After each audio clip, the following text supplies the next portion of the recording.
Hey, it's the Bennington Show. Live. Post-blizzard. Although, in my neighborhood, we only got a light dusting. What? I saw a lot of stuff on TV. Apparently, you guys got hit pretty hard. How did you only get a light dusting? I don't know. You know, weather's a funny thing. My neighborhood is buried. Buried. You know what? I do, it is kind of a doorman neighborhood. So maybe they just took care of it before. As you woke, everything was just perfect.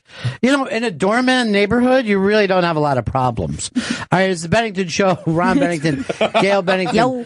Joey, Joe Bennington, Yo. Vito. I don't know what I'm talking about with wrestling Bennington. Mm-hmm. And of course, Chris. I'm jinxed by life. And I curse so much that it's become a problem on my Periscopes. Bennington. Stanley, you were pathetic all weekend.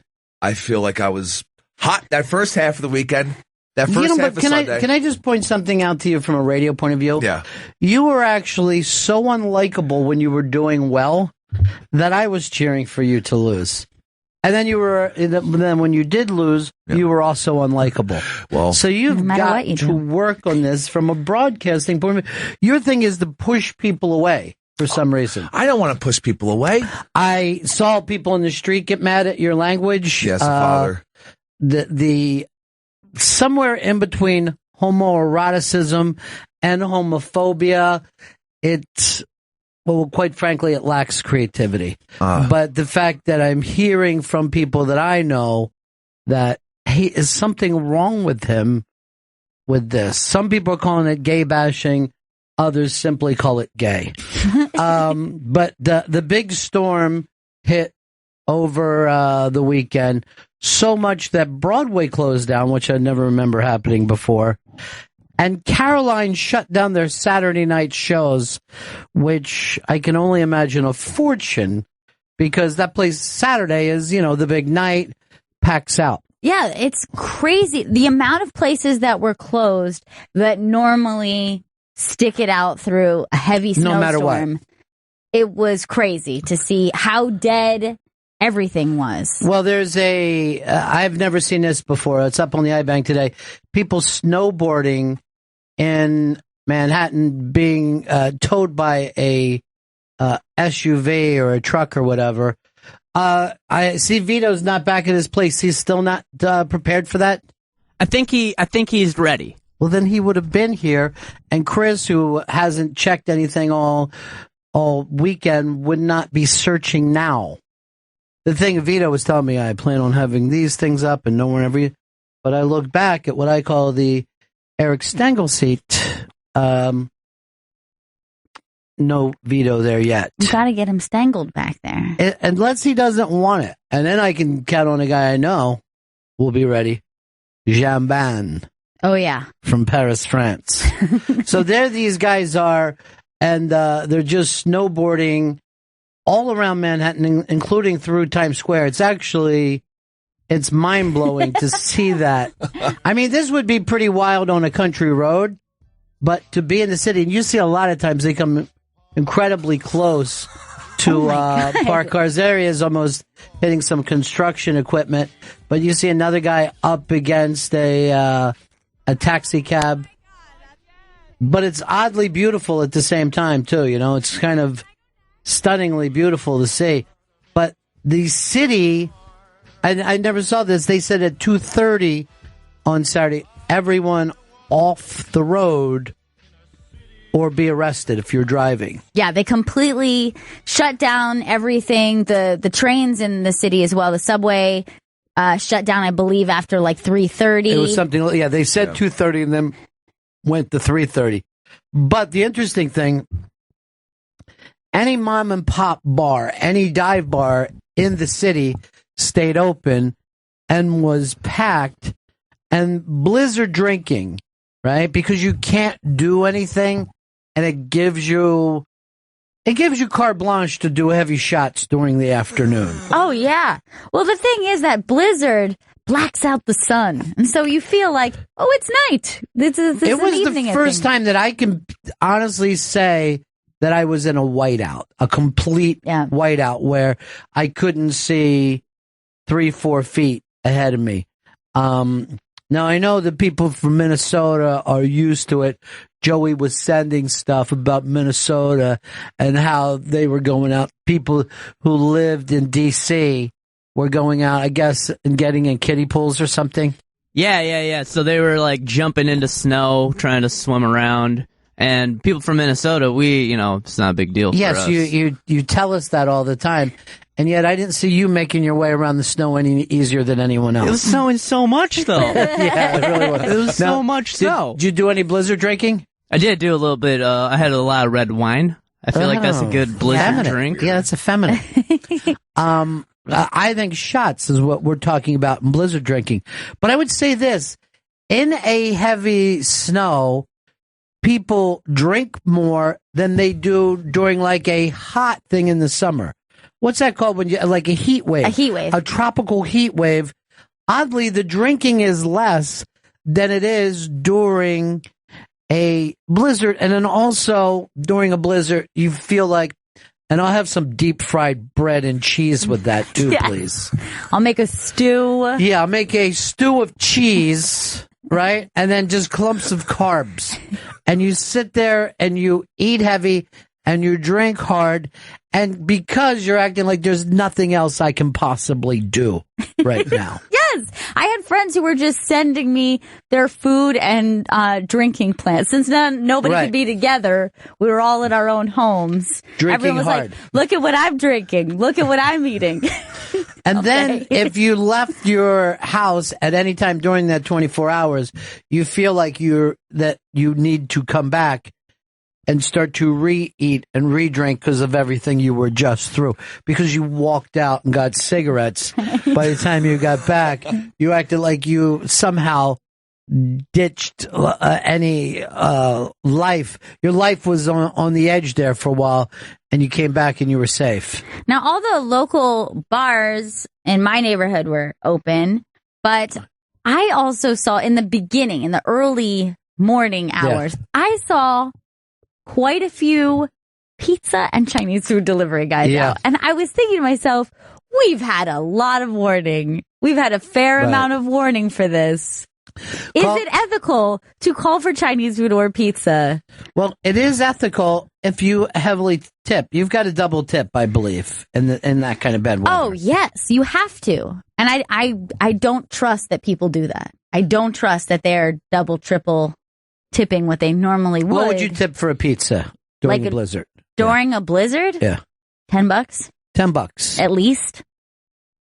I look over at Joey, and he doesn't look like he's ever $10 tipped a pizza anyway. Those $100 pieces I like because money's not an issue for me. It is an issue for you because I see you scrimping and saving, and you're wearing someone else's dad's shirt now. I'm saving up for that jet. But aren't you glad that after you saw what happened with the Panthers that your Vikings didn't go any further? It was a dismantling of the Cardinals yesterday. Wouldn't that have hurt you to see your team? Yeah, I think, it would have, be subjected to that? I felt bad for the Cardinals after a while. And the Panthers are just bad people. And when you're doing the picture stuff during the show. Yeah, I know. And basically a taunt. Yeah, like doing come at me, bro, arms and stuff like that. He can't even look in here anymore, the guy who does the voiceover stuff. Oh, yeah? He doesn't even look my way. That's sad. Now, life is funny that way. Now, a very good friend of mine is a big Cardinals fan, and I almost texted him, like, sorry, bro. But then I'm like, there's nothing that doesn't seem anything but sarcastic right now. And quite frankly, there's nothing I could possibly say to him. Nothing's going to make it better. Just give him time. Yeah, that's what I'm going to do. I'm going to give him time and try to find out something else that happens in the world, Hopefully there'll be a terrorist attack or something where I could say to him, believe this shit without it seeming awkward. Right. Just something else. Hicks, of course, bet the Cardinals. Yeah. And that was a lock. Then did a couple disgusting filth. A friend of mine can't watch your scopes anymore because his sister was in the room and heard your filthy homophobic / homoerotic mouth. Didn't know it was that bad. They are art. Why don't you go back and watch them? They're still there, dude. All right. They're still there. You can feel free to watch them. I'll watch them with you if you like. You're a maniac doing those things. Here is, well, I don't have a name, so I'm just going to say Mr. Blank. You could be the new criminal. Mr. Blank. Mr. Blank. It's Joe. Hey, Joe. Where are you going with that phone in your hand? I don't got a phone in my hand. I got my earbuds in my ears. So. Sweet. Okay. Good for the cold. Yeah. No, I was watching the reporting on the blizzard that you guys had over the weekend, and CNN was treating it like it was the end of the world. There's I know New York is a condensed area, so probably 2 feet of snow almost looks like 4 feet of snow, but if it's that bad, why were they out there and driving around in it and telling everybody, don't go out and It's you know what? It is what's considered good TV. It's very rare any of us are going to watch the news, and that's why they go crazy if they have something that they could give to people. And in this case, you are completely right. There's no reason to say get off the roads while you're on the roads. Right. And I even saw the governor of New Jersey who told everybody to stay off the roads. And then he says, I'm going to go out and risk it and try to get down to Seaside Heights. And I'm cracking up because I see he's having a ball. He's doing what we all want to do, cruise around in the blizzard. It's fun. It looks like a post-apocalyptic world. This is one time where the news had us all so out ahead of it that nobody was surprised. No one was, stopped. But when you have 70 million people having the same news story, because local news will always act like, we've got this, let's go out. I mean, they act like most people have never stood in snow before, and you'll just see some girl, it's coming down right now, it's very white, there's some children here, they're making snow angels, so, for some of us it's a problem, but other people can enjoy themselves. And I'm like, yes, we all just landed on this planet. We don't know what snow is. That's my favorite about local news coverage. Like for us, it's New York 1. I love watching, it turns out some folks are having fun with this blizzard. Be safe, though. But some folks are having fun. They feel the need to keep telling you to be safe. It's great. And then you'd always get that guy who comes by. Well, we're going to go party it up right now. Might as well get good in half in this. You're like, oh, he's so cool. On his way to smoke some doobage. But I think John Davitt on New York 1 is the weather guy who I just adore. They give us the Davitt picture. And he'll put up pictures that people have tweeted to them or whatever, right. And then he'll say something like, here's a dog who's enjoying the snow, not for too long though, because it is very cold and it's dangerous temperatures. The CBS news guy was bragging about sleeping there last night. I slept here last night so I could bring you these stories. And then he's like this. Thank God for my Instagram people. You keep me up to date like this. And then they were showing us pictures. Yeah. What's he need? He's playing. He needs some booze? I'm not sure. What's up, dude? You on break? No, we're up, but come on in. I was going to steal a bottle of water for Gary Talent. Help yourself to the talent water. The talent water. Yeah, we keep some. Here's some up here, too. Right there.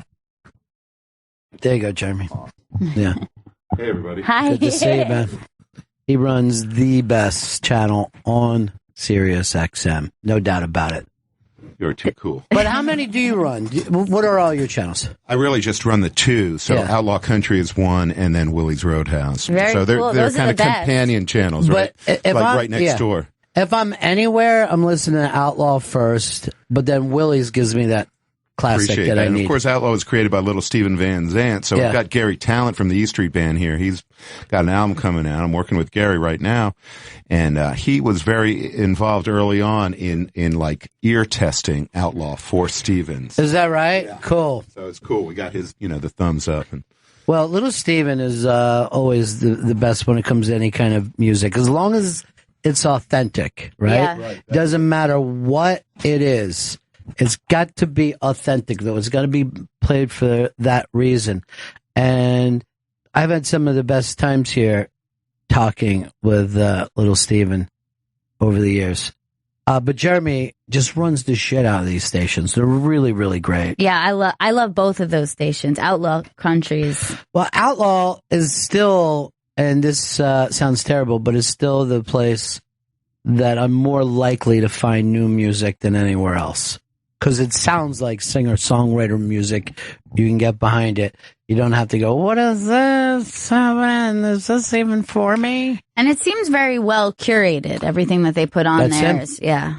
The story that I heard was that Jeremy was just DJing before a live show as Sirius was starting.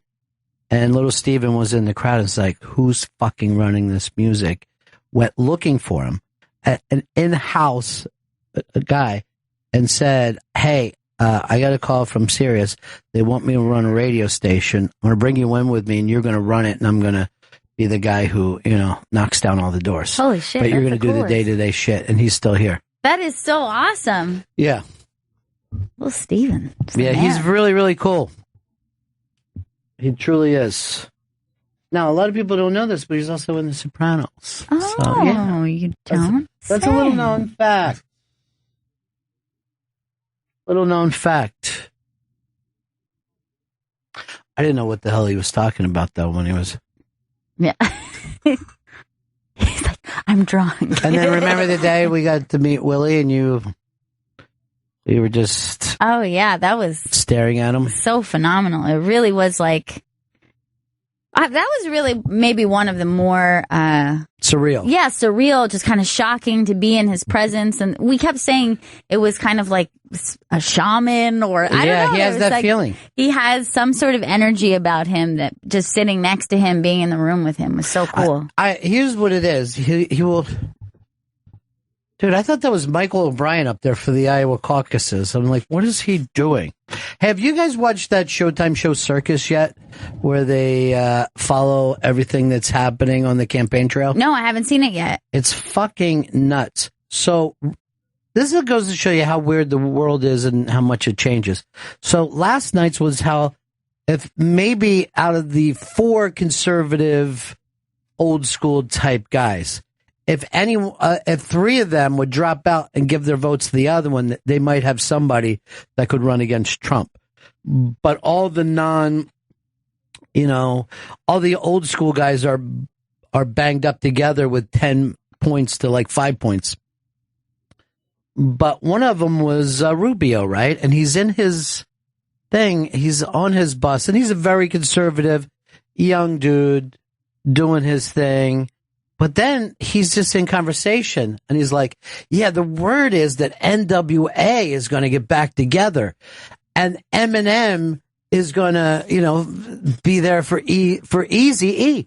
That would be amazing. And he's just and he's talking fucking old school hip hop. And I'm like, well, I was there when this shit came out, and your party acted like every time a cop got killed, it was because of this fucking album. Absolutely. You know what I mean? This album was making cops get killed, and let's stop it.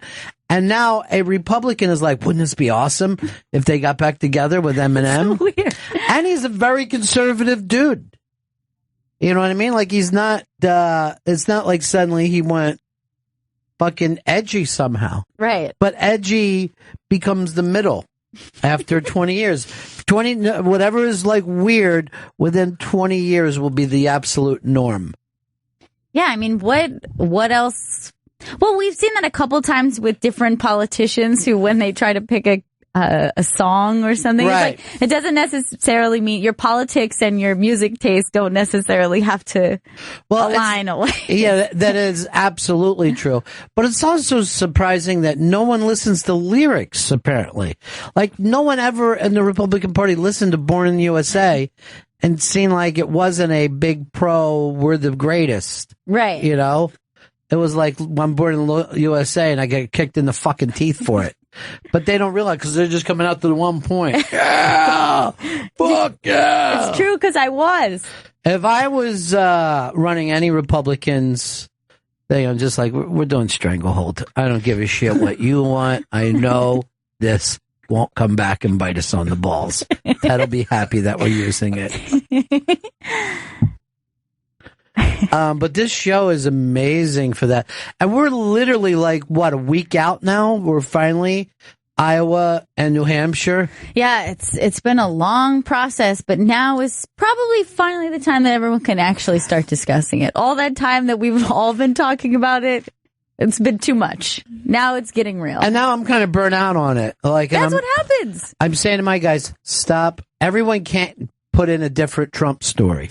But here's the weird thing. With Trump, any one of them is worth having a conversation about. But our team, everybody comes in with a different one. Now we're in between two that we could talk about. Trump's spokesperson says she can call people half-breeds because she is one. And then Trump making what would normally be the worst move ever, but it seems to be okay. All right. I'll just play the audio of what Trump said here. I could stand in the middle of Fifth Avenue and shoot somebody and I wouldn't lose any voters, okay? It's like incredible. I could stand in the middle of Fifth Avenue and shoot somebody and I wouldn't lose any voters, okay? Now, Trump just says this. Now, this is his way of saying that he's unstoppable. He's above the law. I don't care how much I fuck up. And I will agree that it is true. But he just said, I could stand in the middle of Fifth Avenue and shoot somebody. But not only did he say it, he pointed his finger in the gun thing. In a very disturbing fashion. Like, here's how I do it. Yeah. This is the motion I'll use. I mean, the only thing that he left out of this was a minority. But it is true. I think he's kind of untouchable. Now, I wonder, and yes, he absolutely, because I was talking to some people this weekend, will he get away with making a statement like this? Yeah. If Hillary made a statement like this would be insane. This would bury her. Dude, this buries everybody except for Trump. Yeah, well, that's true. Literally anyone. Ben Carson just, yes. He made two stupid statements and lost like fucking 60% of his vote, just disappeared overnight because people went, he's embarrassing. Yeah, he didn't stab anyone. Trump could actually sit and say this. And I get what he's saying. Like, I feel the same way that he's talking. Because what he's talking about is actually what he's doing by saying it. Mm-hmm. Like, it's pretty much the same thing. Crazy enough to make that statement should bury somebody in their campaign, but it won't. Now, here's what I wonder. If he took it a step farther, or he said something that would be more so disturbing maybe to his own party. If he said, if I walked into a Walmart as opposed to Fifth Avenue, which is in New York, right, and maybe that doesn't mean as much. Or if I walked into, say, a school, like what how what far would he have to say? How far could he take it? That's good. Maybe a church, a baptism, right. Shot the baby. I mean, there's got to be something, but he hasn't hit it yet. Now, when you bring up his own party, they attacked him hard over the weekend. What's the conservative magazine that came out against him? National Review? National Review, yeah. Which is the oldest conservative magazine. And as Donald said later, it's boring, it's dull, and no one reads it. You know what I mean? It's always his thing that has no energy. It's really failing. It's sad. But a lot of people are saying it's the worst magazine that's ever been there. And a lot of those people are from Canada. Everyone who works for this magazine is unattractive. They're all unattractive. Some of them are sporting sideboards that look like that they're from the 1950s. Canadian sideburns is what I'm looking at. But the Democrats and even, people that you would think would be appalled by Trump haven't gotten around to it yet. And I think that's what the National Review. Glenn Beck said yesterday, I would vote for Bernie Sanders before Donald Trump because Bernie Sanders at least tells the truth and believes in the things that he's saying. You know what I mean? He said, you can sit down with someone who says they're a socialist and then have a discussion because they're saying, here's where I am. Let's talk. And he's able to do that. But since Trump says whatever he wants to say at any time, it freaks him out a little bit. The National Review released a special edition just to bash Trump, just to take shots. Yeah, they said they put out over 2,500 new magazines. So that's the thing, that he does seem to be unstoppable. He brought Tina Fey out with him to Iowa, and she crushed it. Did very well. Did you see Tina Fey do Sarah Palin the other night? Yeah, she killed it. Here's what's funny about her. She did the new Sarah Palin. You know what I mean? She didn't go back and do her act from 8 years ago. She really now, because Sarah Palin has changed a little bit. She has, yeah. Looks and sounds like a little different. And Tina Fey went out there and crushed it. I was thinking that too. And actually, it made me realize that when she was doing it, it made me think, oh yeah, she is kind of like that now. Like even more so than realizing what she, when she was actually supporting Trump. I was like, oh yeah, she was so different. Yeah, she was definitely different. She was definitely like a little longer in the tooth, and just seemed like she was going for it more in her craziness. Yeah, but she's embracing it. Yeah, but that's the thing about Tina, is she really is brilliant. Sometimes you forget why people get to be famous. You're just like, oh yeah, they've always been around doing their thing. But she sat down and worked that bit out. Who's coming in that's this big of a star? I have no idea. Joe, do you have eyes on this star? It's Macklemore and Ryan Lewis. Wow. I don't know what Ryan Lewis is. He's the guy that hangs out with Macklemore. He's a hot producer. All right, let's see the pictures of him so we know who we're looking at. I know who Macklemore is. He's, Did he do a song called We Should Tackle More? All right, so these are two white dudes in the middle of this hip-hop excitement level that's going on out there. This is like a movie premiere. Wow. Everyone is really psyched right now. Oh, and that's one of the, who's the family of comedians? Wayans. The Wayans, yes. So, for some reason, he's with a Macklemore and a Ryan Lewis. Everyone's getting hugs. Everyone's really happy. Yeah, there's a lot of hugging. There's so much hugs. Everyone's really excited for Macklemore. Yeah. There's a frenzy. Yeah, I don't know why we're not scoping this. This is what we got to do when something like this pops up. We should do a quick scope. Because people can see the excitement level of some of the stuff of where we work at. Like, I don't think if Macklemore came in here, we would be blowing it up. What's that story that was up? White privilege? Yeah, that's Macklemore released a song about white privilege. And you see him as being white privileged himself? This was, yeah, like as a white rapper. Right, but does that make you white privileged? I feel like he's white privileged. Because I don't think anyone ever accused Eminem of that. No, I guess they accused him of being able to go farther quicker with his career for being white. So not necessarily that he was. Look, once you break through whatever glass ceiling there is, it's helpful to be different from the norm, Yeah. Once you actually get in the door, you're right. Look, I could tell you when I had my comedy club, a black comic could come in there and destroy in a way that a white comic couldn't, because there was all this relief and newness for the white audience. They're like, oh my God, I get what he's saying. We do talk that way. This is different. This is good different. Yeah. And no one's going to get hurt, and it's great. But, it does set up a thing. I mean, I don't know how many people in hip-hop or rock come from a privileged background. It's a rare thing. It's like being a boxer. At no point would you be doing that if your dad had any money. You know, Right. it'd be crazy for a rich kid to start boxing. It probably would be crazy for a rich kid to be driving around in a van full of equipment trying to get gigs. You know, it's just not worth it. I guess Drake would be the exception because I'm sure he had that Kitty Star money. But wasn't that his?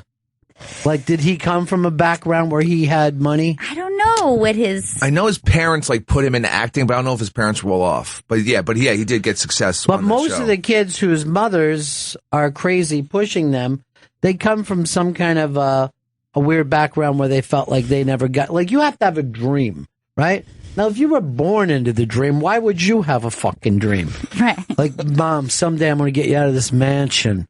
You know, Elvis, his main fucking thing of pushing was to take care of his mom. Right. That's all he thought about every fucking day. Hope my mom's all right. Hope everything's going on good with my mom. I'm going to get my mom a washing machine. Like, that was a big thing for him, that his mom wouldn't have to fucking sit there and beat on fucking clothes with a boat paddle down at the fucking Mississippi River. You just stick his fucking pants in some muddy water, just start slapping him, and Elvis would hear the beat, and he'd just start singing along with it. Train, keep hitting that, mama. And she's like, you're so good, Elvis. Elvis, I got the diabetes. I think that's what got her. I don't know what it was. I'd assume. His mom could never, like, sit up. I mean, she would be sitting up, but you never see her stand up without some help. Red, Scotty would grab each side of her. Red, Scotty, get Mom off the couch, would you? I'm going to show her that brand new washing machine. But, you know, the Stones, they look like they were working class. The Beatles, obviously Springsteen. I think his dad drove a bus or some dumb shit, Right. you know? But particularly for rap, I think it suits you better if you're coming from. Well, I mean, rap and basketball, it's the same thing. You know what I mean? It's like, literally, they have the same exact stories. That's why it's really an uphill battle for Chet Hayes. Just don't know if he's gonna And make it hasn't worked out for him, right? Don't know if the it's Chet gonna make Hayes, the Chet Hayes thing hasn't worked out because, you know, you get called a poser when you don't come from there. But I'll tell you this, because the Straight Outta Compton movie is out now. Yeah. And I'm sorry, those kids had yards growing up. It seems to me to be very suburban. I mean, they weren't living on top of each other. If you see somebody come out of the projects over in Queens or up in the Bronx, you got to be acting like, oh, of course they started fucking with each other. Yeah. There was no room. But those kids in Compton had plenty of room. There was driveway parking in this neighborhood. And I thought I saw some above ground pools. Whoa.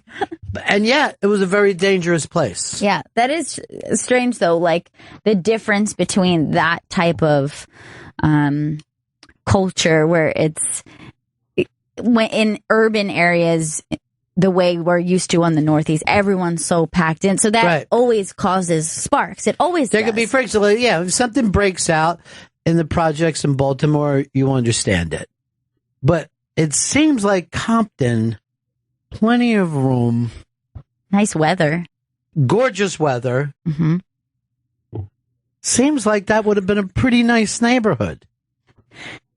Guys, let's just turn this around, you know? We just got to think about it differently. And those kids, apparently they just went out and got the biggest houses they could as soon as they got their first check. I mean, their houses got to be enormous. They were living like Entourage within like 15 minutes. Where'd Prince grow up? Was he in a nice part of town? I think he was on the north side of Minneapolis. Is that a bad thing? Yeah, it's a bad part of town. So you grew up in a nice part of town. No, I grew up in a okay part of town. Okay, but not enough for you to do anything creatively. Let's face that. There was no reason for you to go out. Like, you'll make up some of your comedian songs when we, like, the only time you do it is when we, like, yell at you and say, you got to make up some more of your comedian songs. Yeah, I mean, I can be creative. I guess my neighborhood allowed me to practice the drums but not do gigs. Exactly. You had a hobby, but didn't feel like these drums are going to take me out of here. You know what I mean? You didn't have that feeling. You weren't talking to your sticks. Come on, babies. You got to give me something to get out of this nice middle upper class comfortable place. I mean, you can't write a song called Dad Took Us to Florida for 2 weeks. It was a really nice trip, though. Yeah. Yeah, but everyone else got to go to Paris and London. Everybody else was going to Cabo. We were at Port St. Lucie.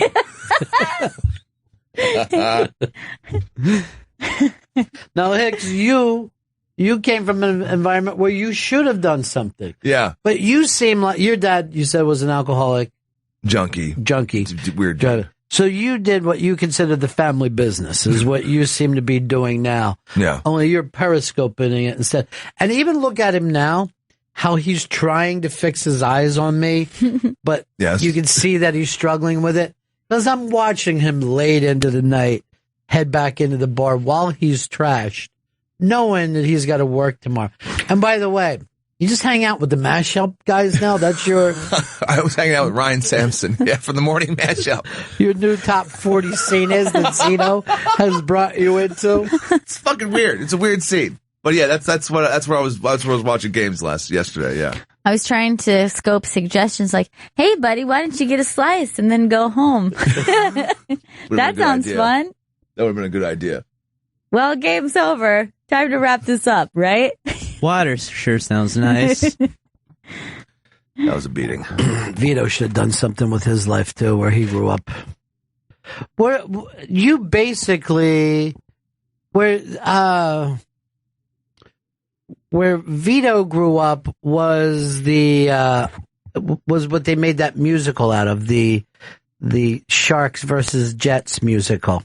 Yeah, West Side Story. That is my hood, and even in the credits, when the brick wall is up in the end, my dad's name is sketched into that wall. That's bullshit. I swear to God, I could get my mom to freeze frame it and show it. My dad's nickname is sketched into that wall. Now, did he do it for the movie, or was it always there? It was always there. So why are you calling it sketched into the wall? Like he etched. Fucking carved that shit in. He didn't sketch it. An artist sketches.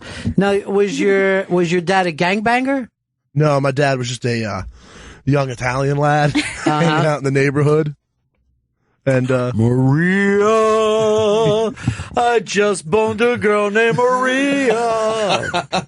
Yeah, my neighborhood used to be the cool little Italian neighborhood. Now it's the rich place to live in the city. But that's all of Manhattan. Yeah. Well, but my neighborhood went from being just like immigrants and like shit to the So did every fucking neighborhood. It's the most affluent zip code in the country now. Yes, you live in the Upper West Side. The 10023. We get that. But what you're saying about this used to be immigrant, that's true of all of New York. You could pick any street. It used to be, give it an ethnic thing. Yeah. That's it. And now it's just... Look, when your parents and grandparents grew up in New York, it wasn't considered the Italian section because there was Italian sections everywhere. Yeah, we really lost our place. We all moved to Brooklyn. Well, then you went to either Staten Island or Jersey or Long Island. Yeah. Upstate too. Yeah, they left us here. We're like the Pilgrims that got left in England, except we got left in Manhattan. I didn't even consider that not all the Pilgrims left. I didn't think there was some Pilgrims going like, I don't think it's a good idea. That's a big ocean out there and there's monsters. I actually don't mind the religious suppression. I like some people to suppress me because it makes me think more and come up with new angles. Queens are classy. I don't think that there's Pilgrims still over. I just don't believe that there's Pilgrims in England. No, I think there were a bunch that were like, I get seasick. I can't handle that. Yeah, trip. but you're just making this up. I don't think it's an actual fact. You're just talking about English people. Like, when did they become pilgrims? No, I think there was a few guys who were like, they were all set to go. I think as soon as the other Pilgrims left, they said, look, let's just try to immerse ourselves in this culture. We're English, okay? Let's pick out a football team, start to sing along to them. People miss flights all the time. Maybe they missed their boat. They woke up a little hungover. Yeah. They were like, I can't make I'll tell you who missed the boat. The guy who came in here and told me he knew everything about wrestling. And then you were Triple H. I told you Triple H was being groomed, and you're like, you don't know what you're talking about. I'm pretty embarrassed about that. I felt like a fucking mark. You are one, though. I felt like a super mark. You're a miser. You were stupid about it. Stanley was stupid about it. But Bray Wyatt had it. But let's be honest, that was a great show, everybody. I didn't watch it. See it. Was it good? I was watching football like an adult. I was watching storylines play out on a national. But you thought it was a great show? Yeah, I was super into it. So what's WrestleMania going to be? Have they announced it yet? I mean, you could see what's going on. It's going to be Bray Wyatt versus Lesnar, probably. So that's exciting. You got Triple H versus Roman Reigns. And that's going to sell out that giant fucking Cowboys stadium? I mean, the name alone is 75% of that arena. But Lesnar versus Wyatt, I mean, people love Triple H, He does a cool little entrance every year. Comes out in a skull throne. And he's like, I'm going to fucking kill everybody. Yeah, I know, but you know what? He's fucking 46, dude. Old. 46 and looking great. Sick of Triple H. Ric Flair came out last night with his daughter. Yes, that's been going on for years. Now there's nothing new and surprising. He made out with a girl last night. Here's the thing. Made out with who? His daughter? His daughter's rival. And they were really shoving it down everybody's throat, get it? Because he's the kiss-stealing guy. And I was like, that's rape. He can't just grab people's faces and kiss them. Unless it's in the script, dude. Unless it's in the fucking script. Wrestling's real. Shoot. This is what, your unpreparedness is what's keeping you out of that big seat. Now, I've also been asked to go do a wrestling show very soon. I think does Sam do a wrestling show? He talks a lot about wrestling. But it's not primarily a wrestling show. Not primarily, no. He's allowed to talk about other things. Yeah. Okay. But it goes to a lot of wrestling. I want to do he's asked me to do the show this week, any night but Tuesday, so see if you can't lock me in on a Tuesday booking immediately. Okay. Got it, Tuesday. You've got a lot of outside projects always. Well, you know what? I am in demand. That's true. You also have My Wife Hates Me Valentine's Day special, which is hosted by you, Ron Bennington. Yeah. And it's happening Tuesday, February 9th at 8 p.m. Doors are open at 7 p.m. So you can go to comedycellar.com for tickets. First of all, just to be in the underground is fantastic. To be with Voss and Bonnie is hilarious. As funny as they are separately, and they both are, together they're incredibly funny. But I happen to know that there's going to be a bunch of special guests there that night in a very funny way that they're going to be presented. I'm going to go so far as say this. I think it's comedy history is going to be made. What? I'm going. That's it. Oh, you got to be there. All right, Hicks. so I'm there. Sober or that's your sobriety time, right? Dead sober, yeah. That's after the Super Bowl, yeah. No, it's Super Bowl night, I believe. Oh Jesus! Oh my God! What's the date on it? It is Tuesday, February 9th. Yeah, that's Super Bowl. Oh my God! Oh my God! It's on a Tuesday this year. Yeah. Well, they always call it Super Tuesday, dude. Fucking follow along. By the way, to have Vito come in and be that dull about his passion, I worry about him. When I call Vito in, I want him to crush it. I want him to do well, not just to do, not just to be a guy who's taking up time. I want him to come in and kill. I got to put Joey in charge, I think. I can do it. But you haven't. That's the thing. And that sweater shirt that you're wearing today.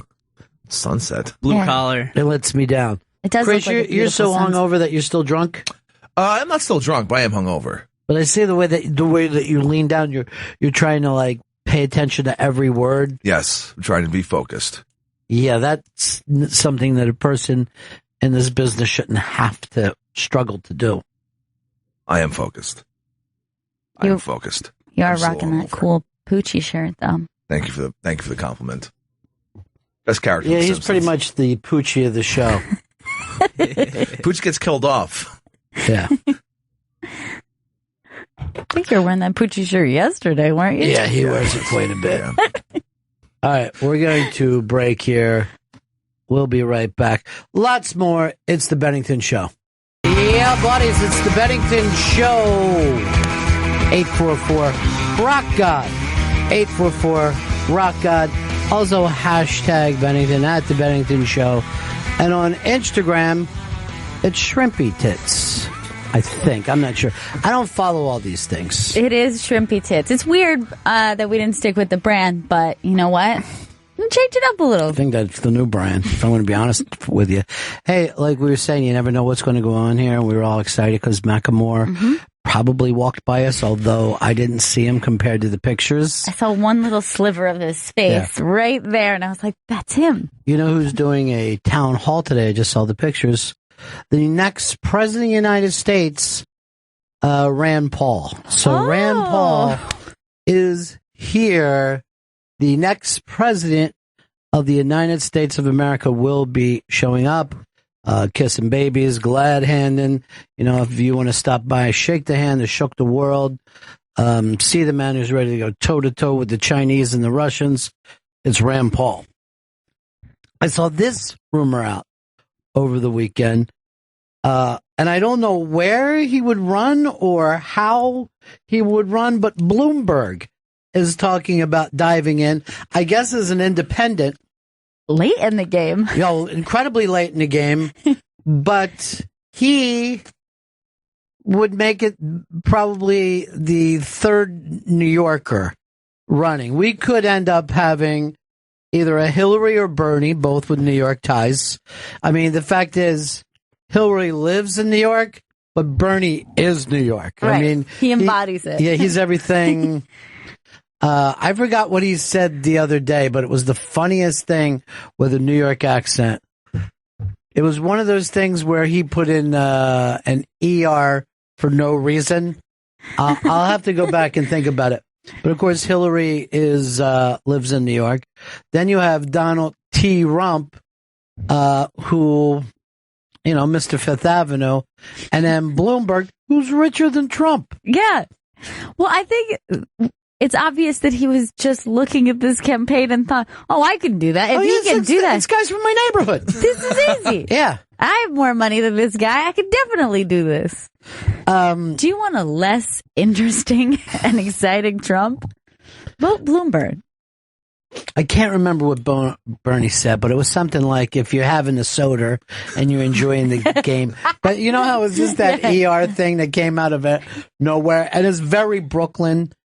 And I just find, you know, just the fact that he doesn't even attempt to act like he's not Larry David now. Mm-mm. He just lets it go. And when people ask him about, you know, foreign policy, is going to be, well, you know, you look at this and it's much like when Elaine's father came to town, you know. He made Jerry turn his inside out coat, which destroyed it. And a salad's not a meal. Thank you, everybody. Yeah. You know, they're talking about, you know, turning back people at the border. And he was like, well, we wouldn't have had a poo. We wouldn't have had this soup Nazi who had fantastic. Poppy never would have come to this country. You know, and people are just like letting it be said as if this makes sense. That's how he communicates. I'm not turning back Poppy. Not at the border.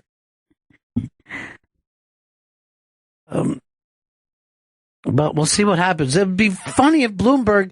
Now, did he say independent? He said it'll be run independent, and he'll make his decision officially by March.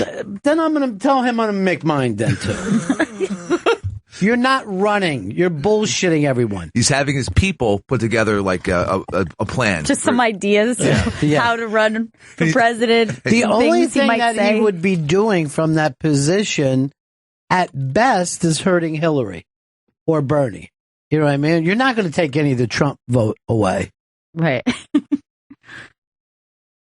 Apparently, he was horrified that Trump is dominating the Republican field. You're not. You would only take away votes that fucking Trump. By the way, Bloomberg and Trump have always said, I think I'm going to run, and no one's ever believed them.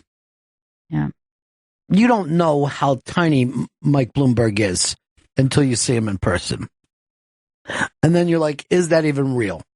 He looks like someone shrunk Mike Bloomberg. That's how tiny he is. I had no idea that he was a small person. He's like a foot tall. He's little. What? Yes. A weird little man. I saw him somewhere, Maybe it was over at the Hard Rock. It's some Johnny invited me to one of his ridiculous charities that Johnny has every 5 minutes. And Bloomberg came and look. Oh my God! That's Heidi Klum. All right. Oh my God! Look how little he is. I can't believe that. I never really noticed that he was a small person. He's literally a smaller Bloomberg. He's a smaller version of himself. And he said that TV takes off 11 inches of height, but I don't believe him. I saw him shopping at the fucking Kids Gap store. I don't know where he gets his clothes. Probably off of old G.I. Joes that no longer want it. If G.I. Joe ever had a tux that would fit fucking Bloomberg. God, he's little. It's like, it really looks like it's her child. Like she's with her, like, strange Benjamin Button's child or something. That would be really fucking great. He ran as the Benjamin Buttons of this election. Where everything is like, I'm only 17 years old, but look at me. Well, you know what? If we're going to keep running New Yorkers, why don't they pick out that fucking pedophile billionaire that's always hanging out with Woody Allen and try to run him? Epstein? Yeah. I think it's Jeremy Epstein. That's the dude. And then he can pick Roseanne Barr and they can run his Epstein Barr, which would be fucking amazing. Low energy person. No one's talking about him right now. A lot of people think that he's ridiculous and a drunk and a piece of garbage on the floor. Trump is always, he'll blame it on these other people. A lot of people out there are concerned that he's Canadian and that he's here to destroy our country. It's not me. I'm not saying it, but he's got a lot to deal with right now. I like anytime he's talking about just looks or wealth of like what this person is worth. Yeah. They're an ugly person, is the thing. It's there's no class there at all. He drives around in a mid-sized car like an idiot. Classless. I don't know. I seriously don't know how this country has got themselves down to a New York election. Because I thought America was supposed to hate New York. They say that they do. Yeah. They despise the New York values. And now they might have 3 New Yorkers running at the same time. To me, Bernie Sanders, who, is a socialist, running against Donald Trump would be the most amazing fucking election in history. That you could have a socialist running against a guy who owned a casino. Yeah, the actual symbol of American capitalism. Absolutely. Before this even happened. Trump could come out with a fucking top hat and a monocle and say, it's me, the Monopoly man. Do not pass go. Do not collect $200. Why did they act like he talked like that? Because I never thought he did. I don't know, but it was very funny when he did it. Look at that little fucking Bloomberg. He's so tiny. Yeah. Look at his little head. It's just like he's got the tiniest head. He had, his mom said she didn't even know that she was pregnant with him. She said she sneezed, she felt something hit her pant leg, went down there, and there he was, fully formed. Hasn't grown a fucking day since then. He's so little, he can't even carry his own wallet. This is how rich that dude was. He wouldn't even move into the mayor's mansion. He called it a shit house. The thing is a mansion. He goes, I can't live in that shit house. I need to live fucking large. He lives up on 79th Street. It's like a fraction of the size of his actual place. Well, here's the thing. Bloomberg, while he was working as the mayor and not taking care of his Bloomberg business, he like doubled his money or something. He's like, his money just keeps working for him. Crazy. There should just be a spinning dial of what he's worth just behind his head. He should wear a hat like that just has this weird thing on that counter of how much he's like worth. A ticker going across. Like the national debt clock. Like you could send him out on his shopping spree and he would come back richer. But smaller. The one thing your fucking money can't buy you is any height at all, can it? You tiny little man. would he be our shortest president? That's a good question. I don't even know the heights of presidents. I think the first ones were like pretty short. Like Washington was like a little dude. He was a small. No way. Washington was a 6-footer easy. Really? 6-footer back when nobody was. You ever seen any of the pictures of him? He was gangly. I thought I saw his clothes, and they were like very small. Where would you see his clothes? Well, Lincoln's definitely gangly. Oh yeah, Lincoln's Lincoln was 8 feet tall. Yeah. I mean, I think that they even think he had like Marfan syndrome. There it is. This fucking drunk. This hungover drunk. Fucking shit, 6'2". 6'2", back in the 1700s. That's huge. He was a giant. That's huge. Wow, I didn't know that either. I mean, I wouldn't have thought he was short, but still 6'2". I'm Joey. This is why I need somebody, like Opie has, like an Eric Stengel, who doesn't yell out crazy shit, who can get me information rather than get me a lie. His computer just is on some fucking lie SoundCloud, one after the other.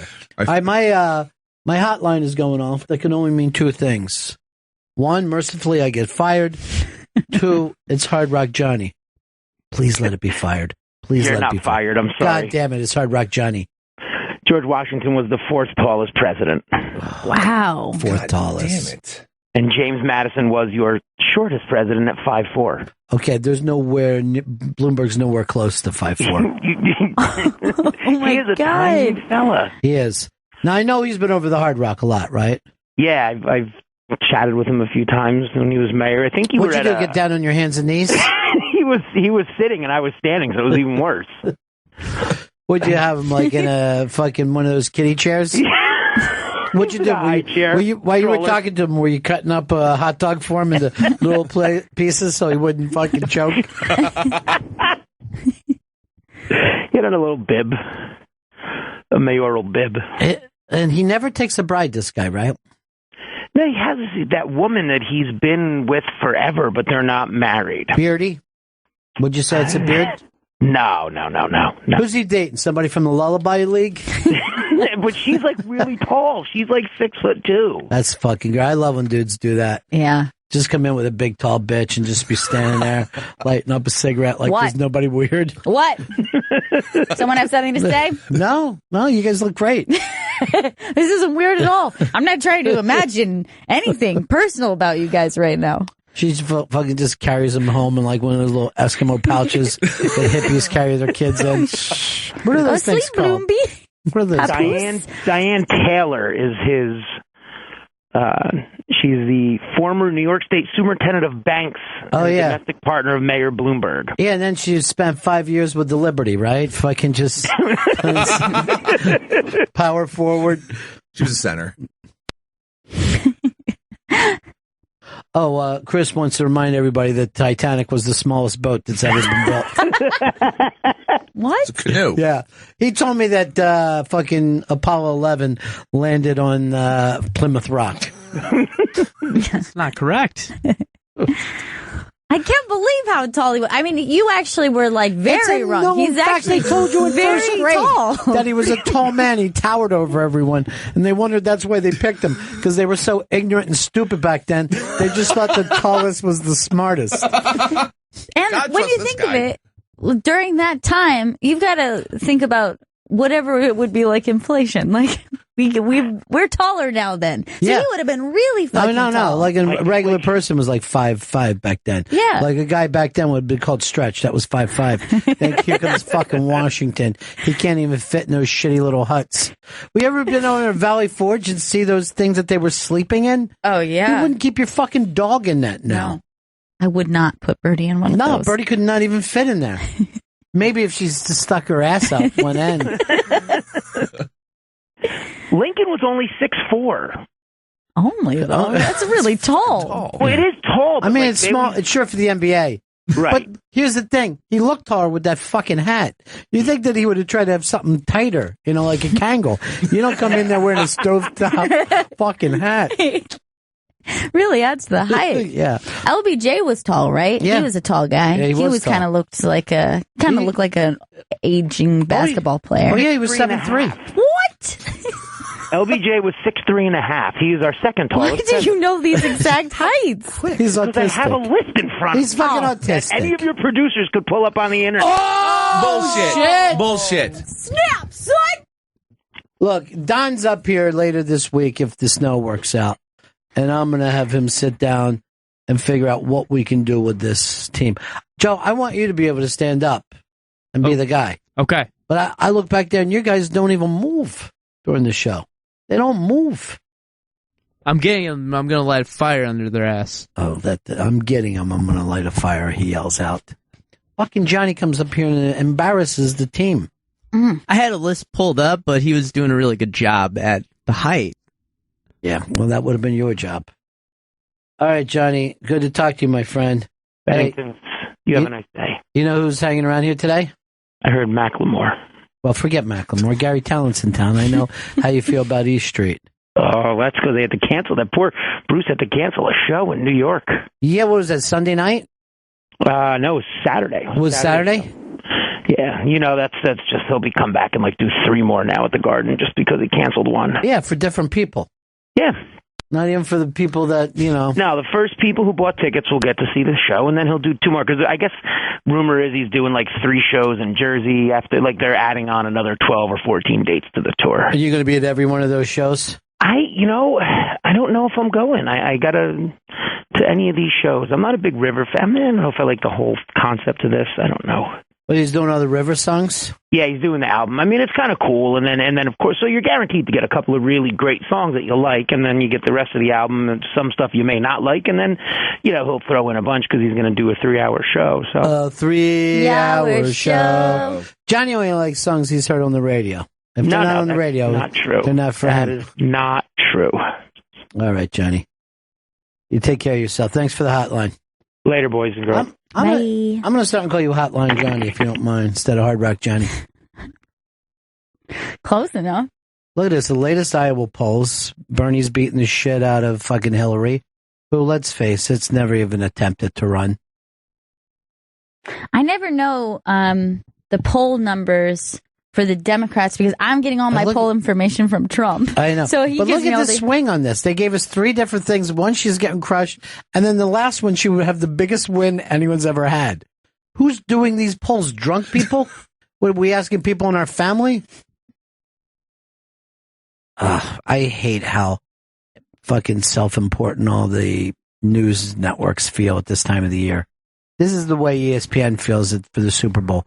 By the way, this is a Super Bowl where I can root for no one. You got to root against the Panthers, though.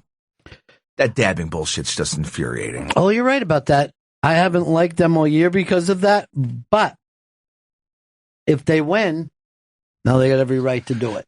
My problem with them all year is they weren't the champions and they were acting like they were. Right. Now I'm going to take everybody back in time with me just a little bit to the 1980s. Okay. Life was different then. We had a president with mental problems. MTV played videos, and a little team out of Chicago cut the Super Bowl shuffle halfway through the season. Everybody was annoyed as shit, right? Because they acted like we're doing the Super Bowl shuffle. And they had never been to a Super Bowl. They went to the Super Bowl, destroyed New England, and then you had to say, all right, they win.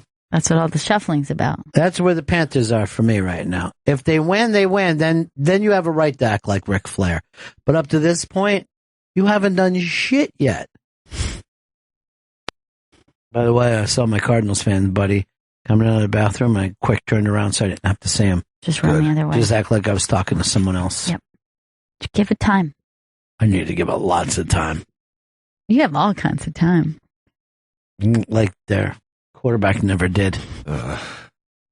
Don't say that, though, when you talk. But let me just tell you something else about the oldest quarterback who's ever attempted to go for this.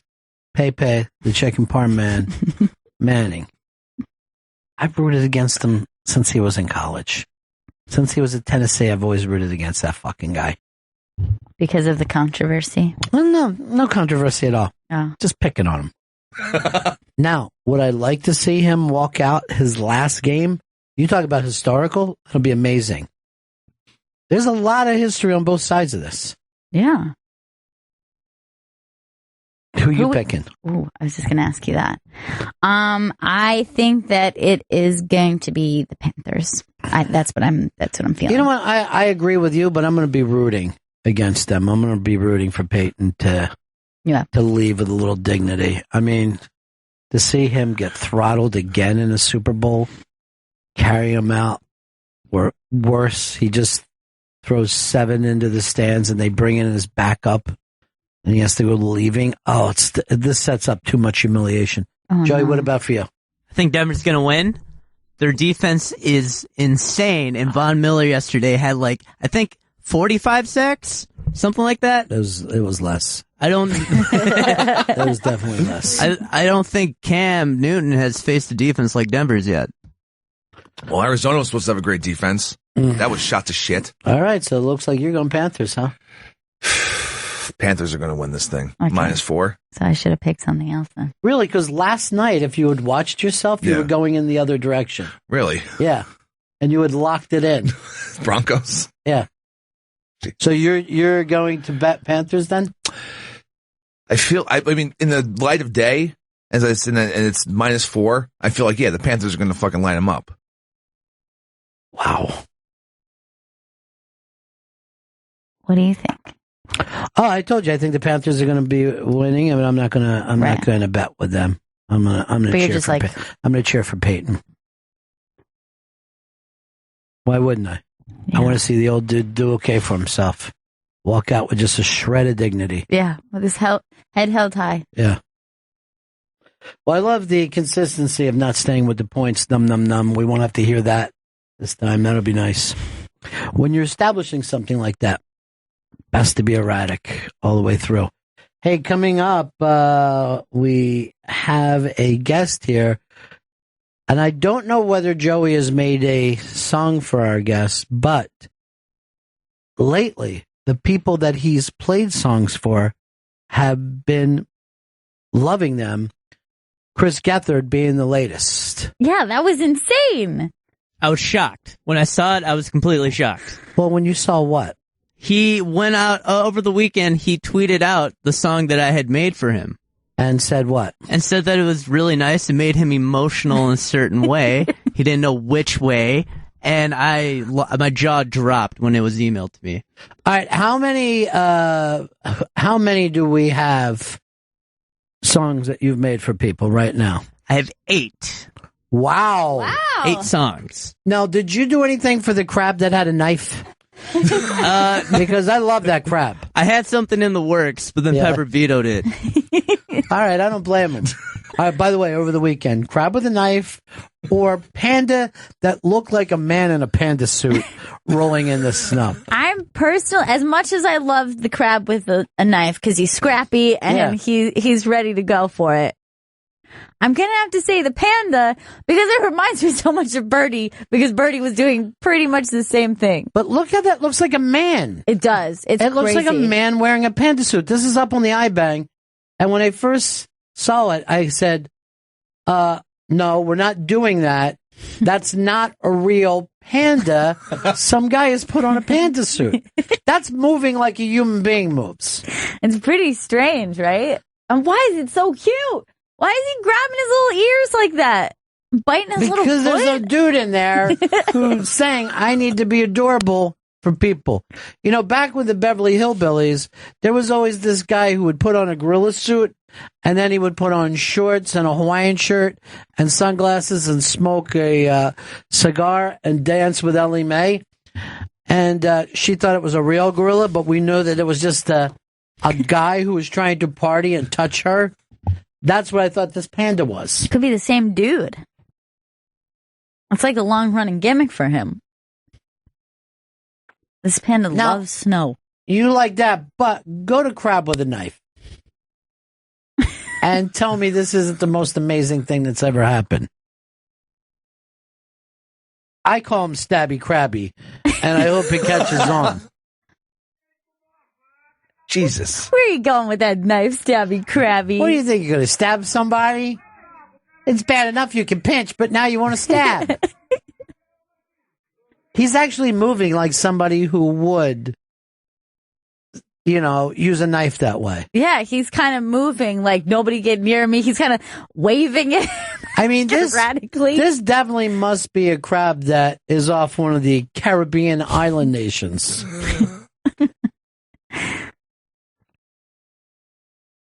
He's ready to start shit. No, he's ready to end shit is what he's ready to do. He's ready to stop it as it's happening. Now, he was actually they're saying he was in a restaurant and then actually planned an escape. Yeah, he was in a restaurant. He saw what they were doing to the other crabs. He said, fuck this. He grabbed a knife and started heading out. I mean, you got to give him credit. He was not going to go down easy. Wildly waving it as people got near. All right, tell us, but by the way, both of these are up on the iBang. Feel free to go and look and vote and decide who's better, Stabby Krabby, or apparently a man in a panda suit has broken into the DC Zoo, the National Zoo, and is pretending to enjoy the snow. Some sort of panda-man hybrid. A man panda trolling everyone. All right, Stabby Krabby was just in the lead until moments ago. Panda jumped back out. It may be even tied at this point. Oh, my God. Now, Joe, tell us the comedians that you've done the songs for. I've done them for, in chronological order, Lisa Lampanelli, Judah Friedlander, Ron Funches, Kurt Metzger, Open Mike Eagle, Joe Mackey and Sam Morrell, Chris Gethard, and I have a special Esther Ku one. Well, you wanted to save that and not give away the fucking bit of who's coming in. But you almost started doing radio there for the top 7. You were doing a radio job. Now, out of the 7 people, before we get to Esther, I don't know anyone who doesn't love their song. Yeah, every single person was crazy about them. Well, first of all, anybody would feel good about walking into a room and suddenly you have theme music with your name in it. And that's the actual order that you wrote these songs? Correct. Up to this point, and we haven't heard Esther's yet, what's been your favorite? Because I got to say The Champ, because he loved it so much. And then he also said that he had just gotten word that it had climbed to #1 on the charts and it won a Grammy. And that made me laugh really hard. I feel like it's between 2. I'm going to have to go with the Kurt Metzger song. Chris, what about for one line in particular? Joe Mackey and Sam Morrell. Now, there's one guy that I trust when it comes to music, and that's my man Jam Band, because he follows what's happening on the jam side of things. Definitely. Jam Band, you've heard all the tunes. What's your favorite? I believe that the Sam Morrell and Joe Mackey one is probably that's the best. a damn good It's one. a really good one. And it was loved. They're all loved. Gethard was, enough to say that he was moved. Now, every single person has asked for theirs, though. Asked for theirs to be sent to them. The Chris Gethard one is near and dear to my heart, obviously. Let's do it in order. And your first big song was for who? Lisa Lampanelli. All right, let's take a listen. Isn't she lovely? Lisa Lampanelli, yeah. Lisa Lampanelli. Lisa Lampanelli, yeah. And I never thought that she would be the loveliest queen of me. Lisa Lampanelli, baby, love. All right. Now, there's no creativity to that one whatsoever. He's just singing her name over and over. I forgot how much I liked that one, though. But remember, she liked it, but then acted on the air like she did. Yeah, she definitely played the heel. She was like, when she came in, she was like, oh my God, this is great. And as soon as the mics went on, she's like, what the fuck is this shit? Who's the idiot who did this? I could crush you. Yeah, she's not nearly as mean as she lets on. But you got to admit, from a lyrical point of view, it was just awful. Now, the thing is, and I'm going to give extra points to all of us because we have to sit there as the person hears it for the first time. And Gethard said that he could tell that we were all staring at him. I know exactly what I was doing because I saw him at the opening of the instrumental opening of his. He started to bop his head because he thought it was the actual song. Yeah. And then I just was like looking at him out of the corner of my eye, like, when is he going to find out? I was staring at him. Is he going to like it? I was staring and I was like, I don't know. But the thing that with him, you pick Gethard's favorite song. I doubt if that isn't She So Lovely is anyone's favorite song who's still alive. You know what I mean? Like, that's really grandma's favorite song. Right. I mean, that came out and only old people and their grandchildren loved it. Because it's, it's basically about a baby being born, and who cares besides the grandparents? Yeah, no one cares. The fucking parents are too freaked out when a baby comes into the world. What just happened? Yeah, what's just happened, and how's that going to change everything? All right, your second one, you wrote for the champ, Judah Friedlander. Correct, yeah. And as I said, he claimed that it was climbing the charts, and it also picked up a Grammy. And I haven't been able to find any data that would support that, but he said so I'm going to believe him. I believe him. Yeah, so let's take a listen here. And now for your main event. The champ is standing at 6'5", 295 pounds, the world champion, Judah Friedlander. He's the best around, and Judah Friedlander will take you down. He's the best around, and Judah Friedlander will take you down. He's the best around. Judah Friedlander will take you down.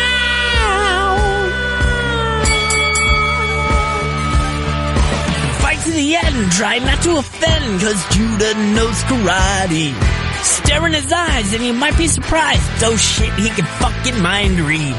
Telekinesis was a skill he developed as a child. He's on the most endangered species list. Yeah, fuck the rhino. Around, Judah Friedlander will take you down. He's the best around. Judah Friedlander will take you down. He's the best around. Judah Friedlander will take you down.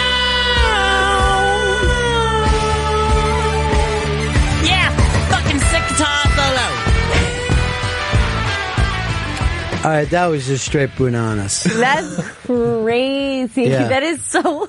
It's definitely best production-wise. A lot went into that one. A lot went into it, but it's something that a mental patient would do. Judah loved it and agreed with every part of it. Yeah. That's the thing. Well, you were really playing up to him. I know my crowds. Yeah. And I play to them. But while that was playing, he was like, yeah, that's true. Mm-hmm. Absolutely true. Yeah, he was definitely, I would say, the only one who came in and wasn't shocked that suddenly they were in the middle of this song. He was kind of nodding like, yeah, well, this Judah, is my song. Judah actually thought it was a real song that was released from a record company. He did not find the irony at all in the fact that there would be a song about him. All right, so that was terrific.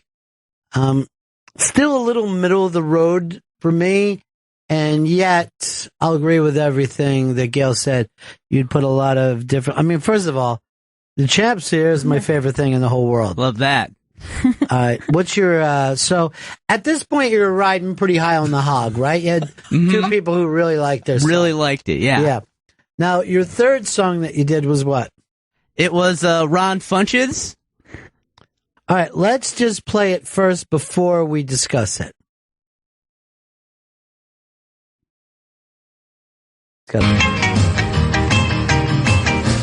Well, he went by the cellar, then the strip, and did a set at the stand now. Ron Funches, he'll never forget to put the microphone up in his hand now. Ron Funches, well, ignorant rap and kitty cats, yeah, they are his friends now. When we have Ron Funches is coming into the studio. Funches is coming into the studio. Ron Funches, Ron Funches, Ron Funches, Ron Funches, Ron Funches, Ron Funches, Ron Funches, Ron Funches, Ron Funches, Ron Funches, Ron Funches, Ron Funches, Ron Funches, Ron Funches, Ron Funches. It's really awful. It's so bad. Now, the thing is, you could tell that one got, the song doesn't match Ron Funches' personality, right? The way Judah's song matched him completely. Or the fact that Lisa's was so much on the other side of what people think of her brand, her personality, that became funny. But there was no reason for this song. And to say he's walking into the studio just means that, is that Macklemore? Yeah, that's him with the plaid. And next to him is who? That's Ryan Lewis, his producer. See, this would have been a great time for us to be scoping. Instead of having everybody sitting around, we could have opened up a scope and they could have seen Sway with his guests, and it might have been a cool thing to put out there. Something for us to talk about as we figure out how we're going to manage our team. But to get back to this, when you're saying Ron Funches is walking into the studio, it just means I know nothing about Ron Funches and I'm giving nothing of his personality.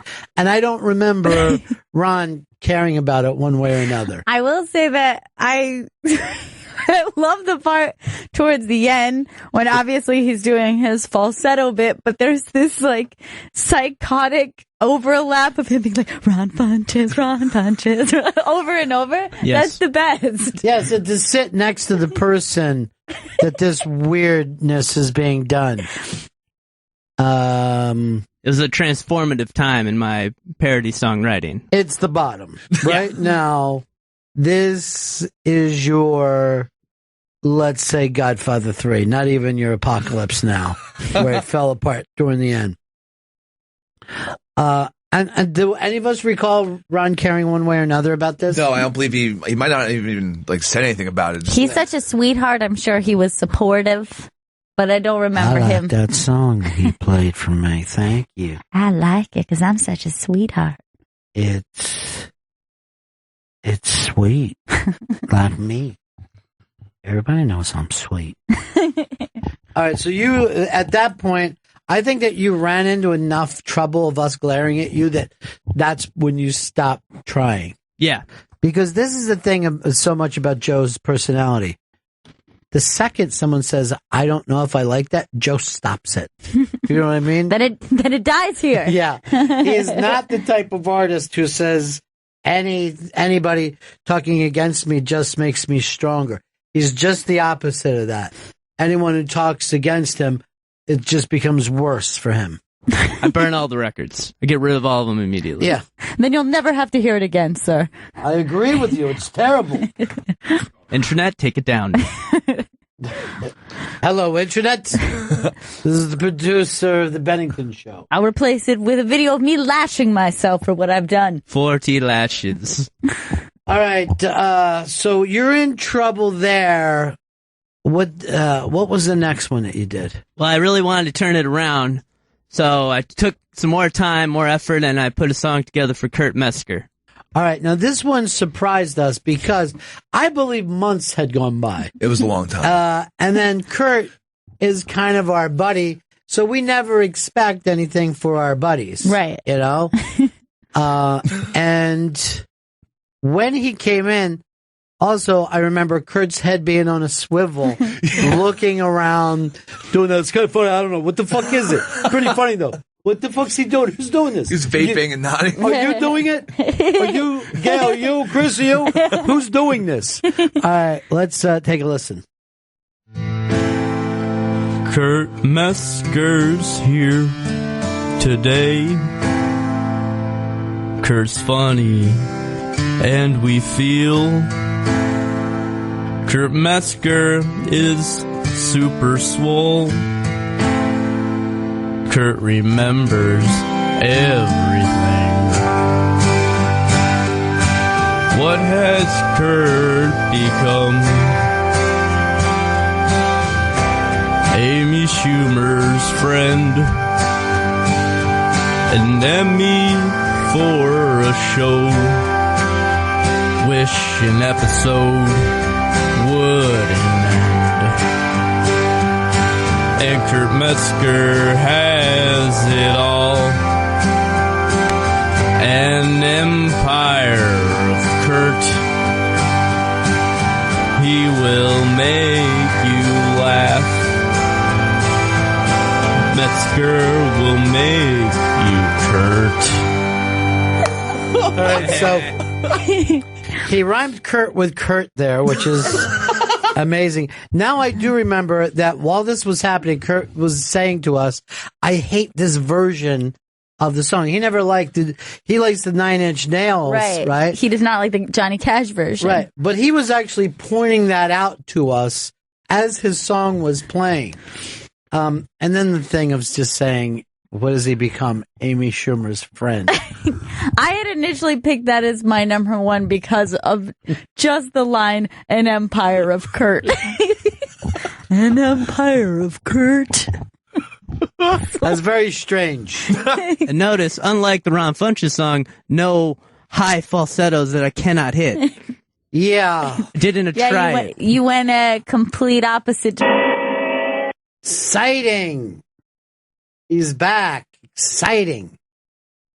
All right. So as we keep going, we're at about the midway point, right? Correct. Yes. And this is where you felt like you could get back up on top of yourself again, right? Yeah, I was riding that high from Kurt Metzger, and I wanted to continue. Did you think of it as a high at that point, though? Well, if he had enjoyed that version more, maybe. But I was still riding, the success of the Metzger. It wasn't as bad as the Ron Funches. No, yeah. You were back on the charts. Nothing was that low.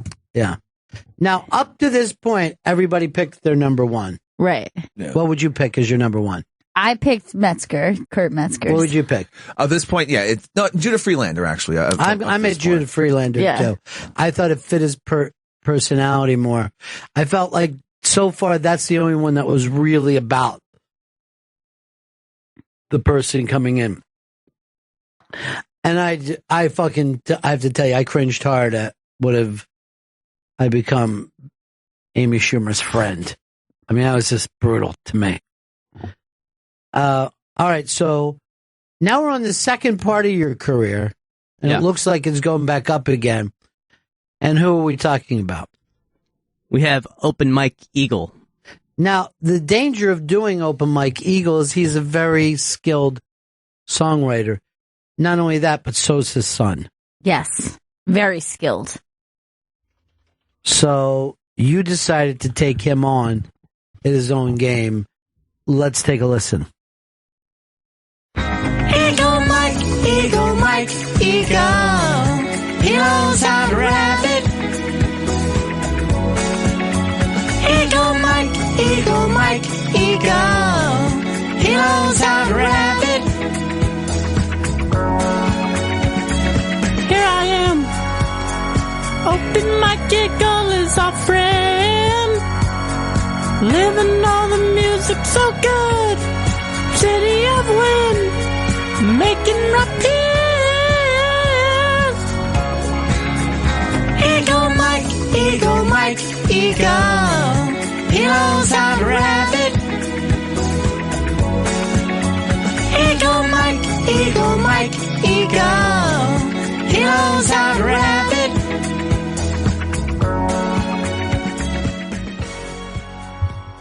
The falsetto is back. Yeah, it's full on. Yeah. Well, I gave my voice some time to rest, and I thought I could hit it because I didn't do it in the Metzger song. Now, does anybody remember how Mike felt about this? I think he was. I remember it. Mildly supportive. Yeah. Yeah. I don't think he was overwhelmed with joy, but I think that he was like, this is a nice gesture. I think he's somewhat of a Bee Gees man, and that always helps, you know? Who isn't? I think we all are today. All right, so, I'm going to say this. Yeah. throwaway. That's a throwaway. Internet, no.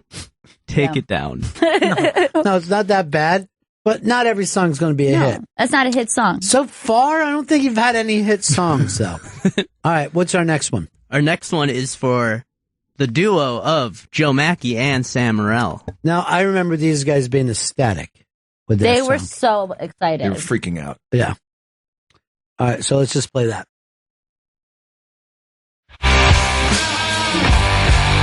Sam and Joe,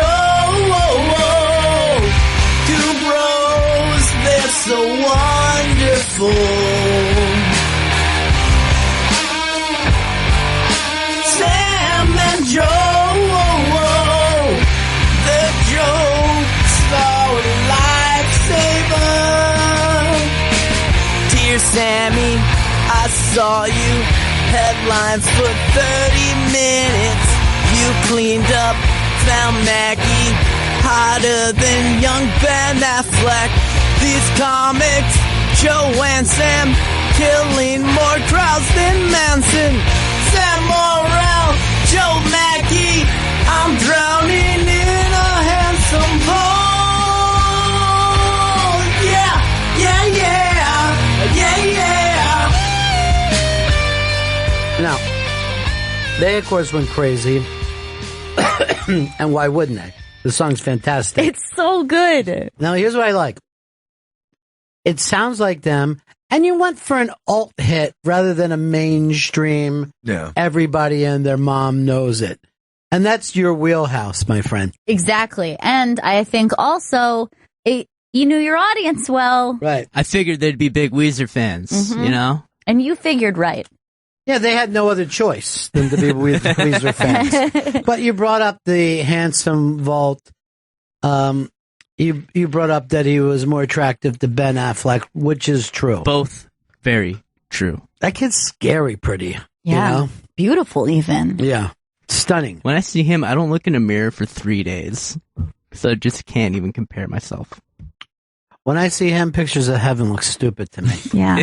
Dumb. Who would want to go there? Shit. Not if Mackey's not there. Mm-mm. I'll stay with Mackie, thank you. Thank you.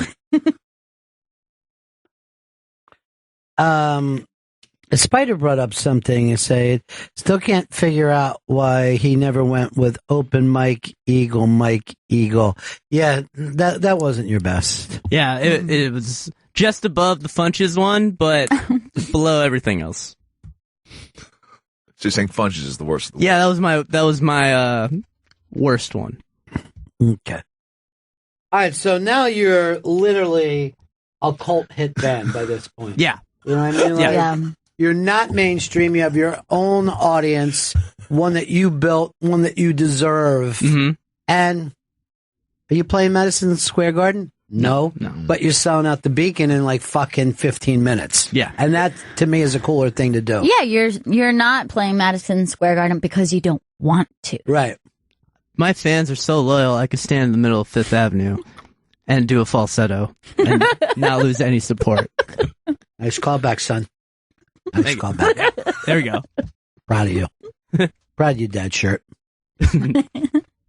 All right, so you're on top of the world now. What's the next one that you deliver? I didn't think it could get any better. No. I didn't think they loved it so much they wanted a copy of the song, so when I heard Chris Gethard was coming in, I knew I had to try and one-up myself. I agree. I think I did.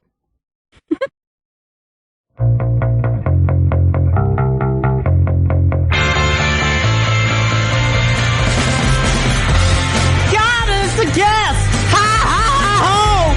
Dressing up talk shows. Ha ha ha ho. Girl, he's so groovy. Ha ha ha ho. Don't know about you, but I am a fan. He's a fusion. I am a fan. He's a fusion. I am a fan. He's a fusion. Chris Gethard. Chris Gethard. Chris Gethard. Chris Gethard. Chris Gethard. Chris Gethard. Chris Gethard. Chris Gethard. Chris Gethard. Chris Chris Gethard. Gethard. Chris Gethard.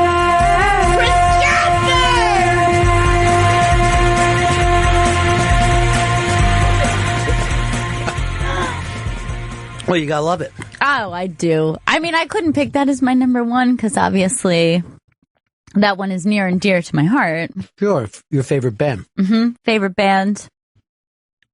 Asked to be featured. Very exciting. Again, because Gethard loved it, that adds to, I mean, if we love something and then the guest hates it, yeah, that's gonna cause points. But Gethard, I think, loved it even more than we did. I think he and did. we loved it. I think he did. Now, the interesting thing there is, you're back to your alt roots where you belong. Yeah. I mean, now doesn't it seem crazy that you would be covering Beach Boys and Stevie Wonder? Yeah, and like Bee Gees. Yeah, that's not you, dude. It's not You're me. an alt god. I'm an alt god. I'm not a disco hog. Yeah, that's saying hashtag that. I'm going to ask us to reboot this. Chris, what's your favorite now? I said Joe Mack and Sam Morrill, but I think it's Gethard now because I love the Pixies, and Gethard loving it, feels good. I have changed my answer. What's yours? I have changed from my Kurt Metzger to Sam and Joe. Sam and Joe. Sam and Wow. Joe, I think is my favorite one because I could not sing along to it. Yeah. And I forget what I was before. Judah. Oh, yeah, Judah I thought was great. But now I'm Ron Funches, 100%. I love the Funches. Thank you.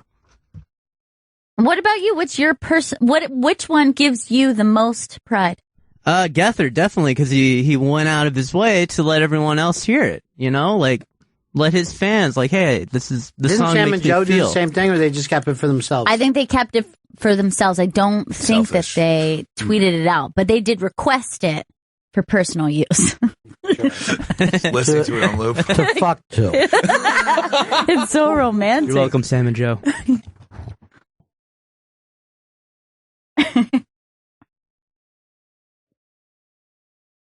All right, Sam just retweeted it just now. Yes. This is strong. Now, we've got one for our guest today. The thing is, if we play it now, somebody will let her know what it is, and it kind of ruins some of the fun. Right, so we'll have to wait. Yeah. And we'll have to see how she reacts. Because a lot of times we're not reacting yet. Believe me, if I think it's great and I see her uncomfortable, I'm going to scream, "What are you doing, Joe?" Shit show, Joe. You are an idiot. I'm like the boss on Bewitched, where I will just go back and forth depending on how happy the client is. Right. With the pitch. I always like that when he'll be fired right away. Why? The sales are through the roof. He's getting a raise, I mean. Without even feeling bad about either one of those. Oh, I hope I get that You raise. pulled it off this time. We love you. I personally love it. Think it's great. Chris Gethard! Chris Gethard! You really captured Frank Black there. Thank you. Got his spirit. Crazy screaming. All right, Fletcher says this. Has Joey Jojo even heard the baser before he wrote Gethard's intro? Yes, he had. Yeah, duh. It's not like I just made it up on the spot. It'd be awesome if you did, though. I know. I guess this is how the song goes. Not 100% sure. I'm just going to stay in the dark on it. Well, Esther Ku is actually scoping that she's on the way here. And she kind of lives on that scope. Yeah. I saw her the other day sledding with a plastic bag on the scope. She's a character. It's good to be able to keep tabs on people when they're coming in. Okay, good. We on know the way. exactly where she is. No surprises. She's right downstairs. All right, we should break now. And when we come back, you'll all be surprised with the Esther Ku song, which we've decided not to play first, right? No. Yes. I mean, no, we won't play. No, we will not play it. Yes, we won't do that. A good job, Joey Jojo, though. Thank you. More to come. You're getting yourself close to being indispensable. That's the best place you can be. Oh, yeah. I like that. I just can't dispense them. Yeah, when negotiations come around, you're like, well, who else is going to sing the Chris Gethard song? You? You, sir? The man's got a point. I think not. We just can't dispense him. Now fill up this gold cup of mine with money. Diamonds and baubles. Baubles, too? Baubles. Wow. It's baubles. Chris Gethard. Chris Gethard. How did you know who handled the Chris Gethard song? You know who we fight with over Chris Gethard? Oh. How did he deal? You know, he didn't mention it, and I feel like it was a point of, like, deep jealousy. Oh, sure. So, like, we discussed that Chris Gethard was on, but he didn't mention the song, and I feel like he must have really felt pretty one-upped by it. Yeah. Salty. We got to get him back in. I know he's busy now with some other projects. Yep. But when we do, we'll give him a fantastic song as well. Yes. One so beautiful that he's forced to choke on it.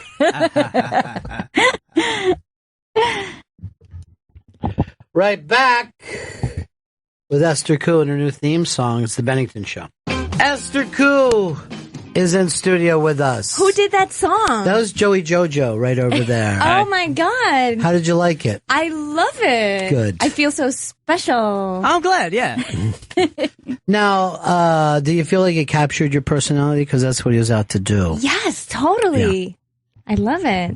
Do you get your spirit? I have been following Esther on Periscope for a while. Have? Yeah, I saw you sledding with a plastic bag. Oh, man, because all the sleds were sold out by the time I woke up. Yeah. They go quick. I tried to buy a sled from a family. And they wouldn't, nobody would sell me a sled. Now, you're on the road so much that I see you doing your Periscope.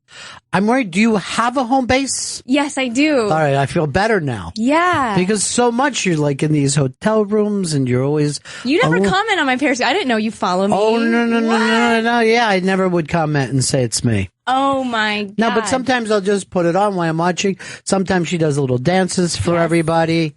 Oh, you've seen her I have as well? seen your Periscope. You're a frequent Periscoper. She is. I am. I like it. And an entertaining one. Not everybody's entertaining. I like it better than YouTube sometimes because YouTube, I feel like I have to edit a video, put it together and make it all polished. Whereas Periscope, I could just do it.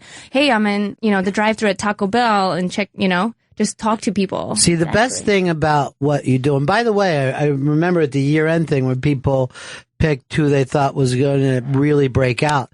Jim Norton picked you on the Interrobang as the comedian that he thought was going to have a breakout year. But the last time I saw you, we both did the Doug Loves Movies. Yes. And you threw yourself into the moment so well, particularly for someone that has smoked that much marijuana, that I thought to myself, then I too will just sit here and enjoy the moment. No. Yes. No, I heard you guys making fun of me the next day on the Bennington No, I thought you did show. great. You were like, that Esther Ku knows nothing about movies. Well, you do know nothing about movies. You knew nothing about movies, that's true, but you enjoyed the moment so much. That was really fun. Yeah. You just jumped into it and didn't care what was happening and was just having fun. And I thought that was the angle to follow. Yeah, it was perfect. And I think you guys both threw yourselves into it. Well, I followed her in, but I thought Sam and Jim were like, what is the show? How do we make this work? Like, I looked over at Sam a couple times. He was very serious. Yeah, you can't take it so seriously. Yeah. But then sometimes, people get mad that you don't follow the rules. Right. And it's like, well, we're smoking weed at the Gramercy Theater. Like, and the rules change as the host decides something else. It's very difficult to nail down the rules. It seems the rules are to have fun. That's the actual real rules. But his audience is insane too, right? When we walked out on the stage, And you guys had also now what was the deal with the posters? You guys had to like play for someone, right? Yeah, we were playing for someone. We had to pick our favorite poster in the audience. And I based mine not even on a movie. I based it on a song. Xanadu song. Oh, that's right. I've never even seen the movie, and everybody was like booing. They were against me from the get-go because I picked my poster based on a song. But this is the thing about Doug. His audience loves him so much, and they understand every like fun, weird inside thing that he says. That the people on the stage, we're the outsiders. It's like we've been brought in to this weird dreamlike thing because we were all backstage, and Esther was just smoking a ridiculous amount of marijuana before we went out there. She was smoking a Jamaican amount of marijuana. You don't smoke? No. I live in a world of day-to-day sobriety. Wow. Yeah. Which, by the way, I had to call my sponsor 5 minutes with you. I'm like, are you sure? I can't at least have some? She seems like she's doing okay with it. Yeah, she's having fun. That's because weed is my medication. I mean, it calms me down, and I need it to function. Do you smoke every day? Yeah. I have to. Now, do you get high before you do your periscopes? Like, is that why we might just get you dancing for 15 minutes? Oh my God. When I was dancing, I not only smoked a joint, but I ate a weed cookie. And I did a comedy show in the Bronx where I was high. I got high with 2 Puerto Rican comedians. And, you know, I was just like, that was a result of being high all day long. And it culminated in like dancing on Periscope. She does not saying here's the purpose of it. I think you just put up the name of the song and then you just dance away to it. Yeah, I just put on the radio. Oh, is that right? Yeah, but I love like rock and roll from like the 60s and 70s. Uh-huh. So I just put on the oldies station and I know every song that comes on. All right, so what would you say is your favorite group from that era, from the 60s and 70s? I'd have to say the Beach Boys. You know, you guys never talk about the Beach Boys. Well, first of all, and it breaks my heart. Not you guys only are always that, like Led Zeppelin. But it's Gail's favorite Doors. album of all time is a Beach Boys album. Yeah. And we've had Brian Wilson on the show 2 times. And he's signed for Gail. He's signed. Wow. Yeah. It's insane. No way. Yes. Absolutely. I have a signed Pet Sounds and Endless Summer from him. Yeah. Now, here's the thing, too. We also have from that kind of same era of the 60s, Ronnie Spector is a friend of ours and does the show. And Brian Wilson fell in love with Ronnie Spector driving down the road. And when he heard Be My Baby, and then he wrote Don't Worry Baby for her. Like literally pulled over and said, I got to write a song for her. And then her husband at the time wouldn't let her do it.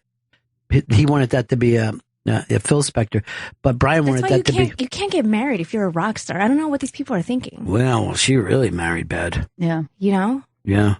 It seemed like a good professional decision, probably at the time. I think you fall in love with somebody who's creative, you know, and you're like, oh my God, he's so creative. And you're in the same world together. Yeah. That's also part of it.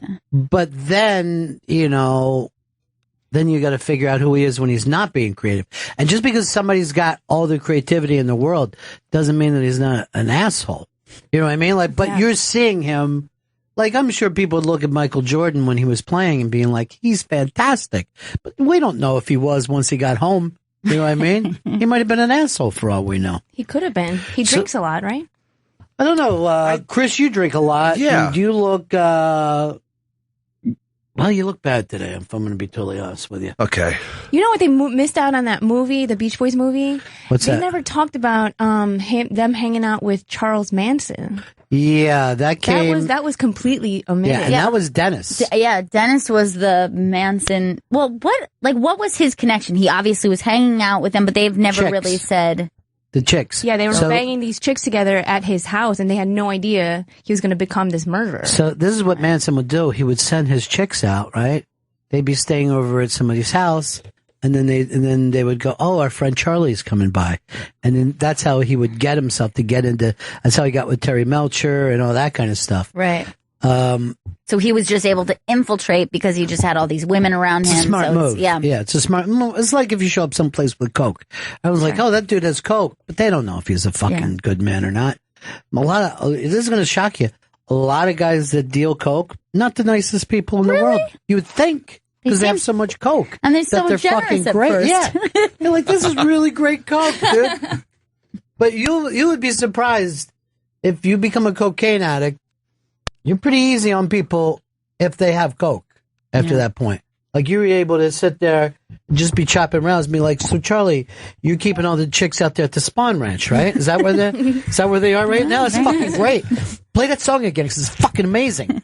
Yeah, coke dealers have more of a propensity to be more assholes than weed dealers. Oh, by far. You know, yeah. like weed dealers is just some nice guy. You know, he's not doing it to. Yeah, but you know what I don't like about a dealing weed though? You got to there's too much weight to it. You know what I mean? Yeah. You're walking around with a fucking duffel bag like an idiot. Yeah. Coke dealer's just reaching in his fucking pocket, you know? That's why dealing coke is so much more lucrative. It is. That's where the money is, kids. If any young people listening. It's good business advice. Oh, yeah. A friend of mine, El Chapo, was saying to me not too long ago. You guys are close. Now, by the way, did you watch the Beach Boys movie, Gail, that she brought up? I did, yes. Did you like it? I did like it a lot. Did you like both Brian Wilsons? Because some people got...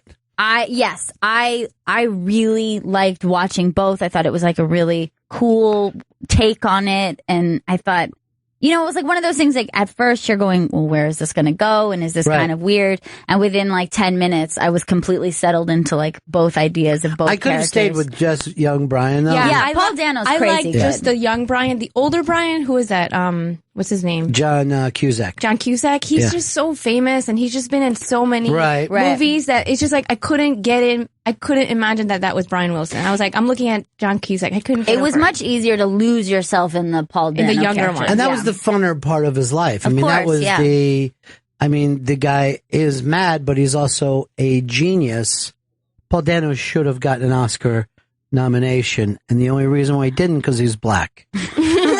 I think. Little known fact. Yeah, little known fact. He's a quarter black, and it's a recessant gene. He was a quarter black, and then he dated the head cheerleader. So it all really. I think these notes are right. Chris got them for me. They might be wrong. Shit. Chris, I know you're hungover, and I think your notes are a little crazy. Oh, that's not good. Right now. All right, 60s guy for you, because we're going to do a GPS on the 60s, early 60s, very soon. Yeah. Chris, I'm going to go to Joey Jojo, because you had that big Esther Ku song that seems to be a hit. Yeah. It's climbing the charts. It's doing well. You know what song I always thought was about me was the Beach Boys' Little Deuce Coup. Whenever that came on, I would always sing to myself, Little Miss Coup. Right. You know, Brian wrote this song about me, and just imagine. Did you ever sing Little Deuce Coup when you're on the toilet and you're just dropping a little deuce? Little Deuce. That's a good one. Joey, who's your early, mid-60s group? Oh, boy. I would have to go... I like the Byrds a lot. Byrds are fantastic. Yeah. I would go with the Byrds. They're great. They are great. Chris, what about for you? I'm going to say from the early 60s. I don't think I even have an early 60s. Then you don't have to. You're a little hungover today. You're going to get yourself together later. For me, I think the most overlooked sound, and the sound that laid everything out after, because it wasn't just about the beach, the way the Beach Boys got fucked up with lyrics. But I think the Mamas and Papas sound took it from like the Jan and Dean Beach Boys thing into what the Byrds became and what Crosby, Stills, Nash became. I think that's a band that those four sounded unbelievable together. Yeah, they're incredible. And like the Beach Boys too, you can still kind of hear that influence of I think the girl groups and like absolutely. I love that so much. To me, that's my favorite thing about the early 60s is the girl groups, the Marvelettes, the Ronettes, the Supremes, because like so much of what's great about the 60s rock music they pulled from those sounds. And I think what's great about 60s rock is then they would have the backing vocals.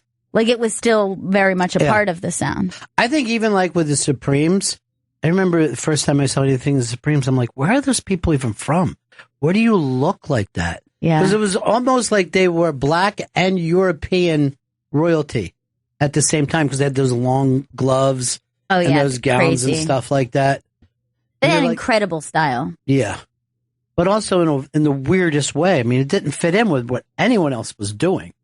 I mean, you weren't going places at that time, and people were wearing gowns. No, you know what I mean? Evening gowns. Yeah, in the that's day. crazy. Well, people were just used to seeing black women as slaves up to that point, you know? In the 50s, they were still slaves. I don't know when it all got changed. Yeah, I don't know when Lincoln was in like 19. They're like these slave This women was making- 1965, not 1865. Esther Ku is in studio. Yeah, I know. I see. I'm looking right at her. There she is. She's performing at the South Point Casino in Las Vegas with Joey Coco Diaz February 19th and 20th. Go to southpointcasino.com for tickets. And she'll be performing at the Harris Casino in Atlantic City March 3rd. And her podcast, Ku and the Gang, is available now on iTunes. Ku and the motherfucking gang. Ku and the gang. That's Ku and the How's gang. the podcast doing for you? Like it? I love it. You know what? I started it recently. I only have 18 episodes up right now, I think, or 19. Yeah.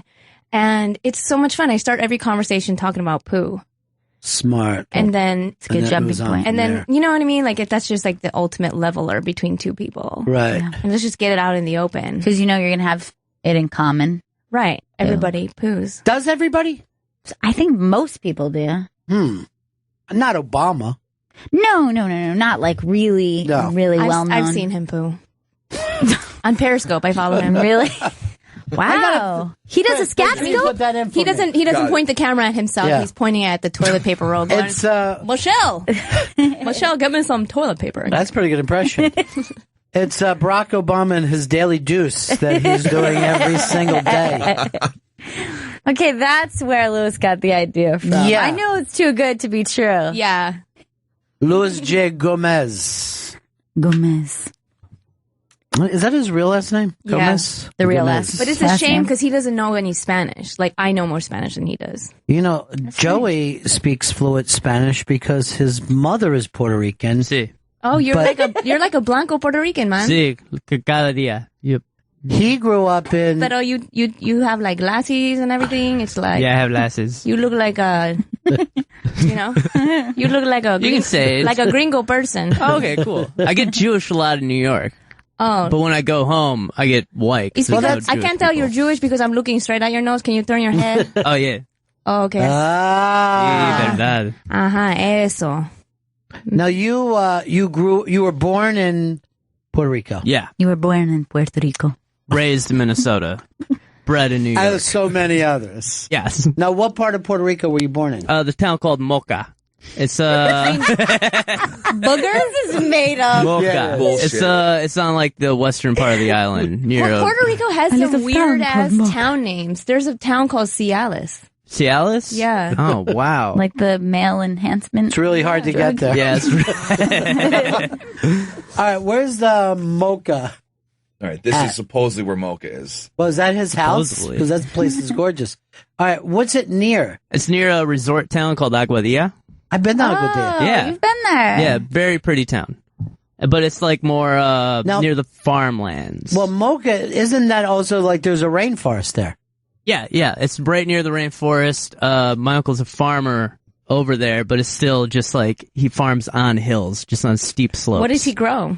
I think Bowling balls. bowling balls, bananas. Dangerous. That's what he calls coconuts. Plantains? Plantains, yeah, those two. And he'll chop Plantains, those down. I like to call it the other banana. The fat banana. The big banana. Yeah. Yeah. The chewy banana. When's the last time you've been back, Joe?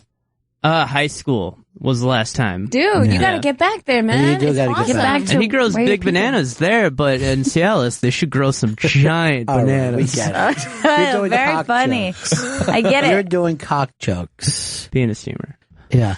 Where do you land? Do you land on that side of the island? San Juan. Yeah. Yep. Oh, you go all the way over to San Juan. Yep. Because there's an airport right near Aguadilla that only when I was there, one plane a day would come in and out, but it would be big, like a regular plane. Right. But you'd be laying on the beach. You hadn't seen a plane all day, and then suddenly this giant plane.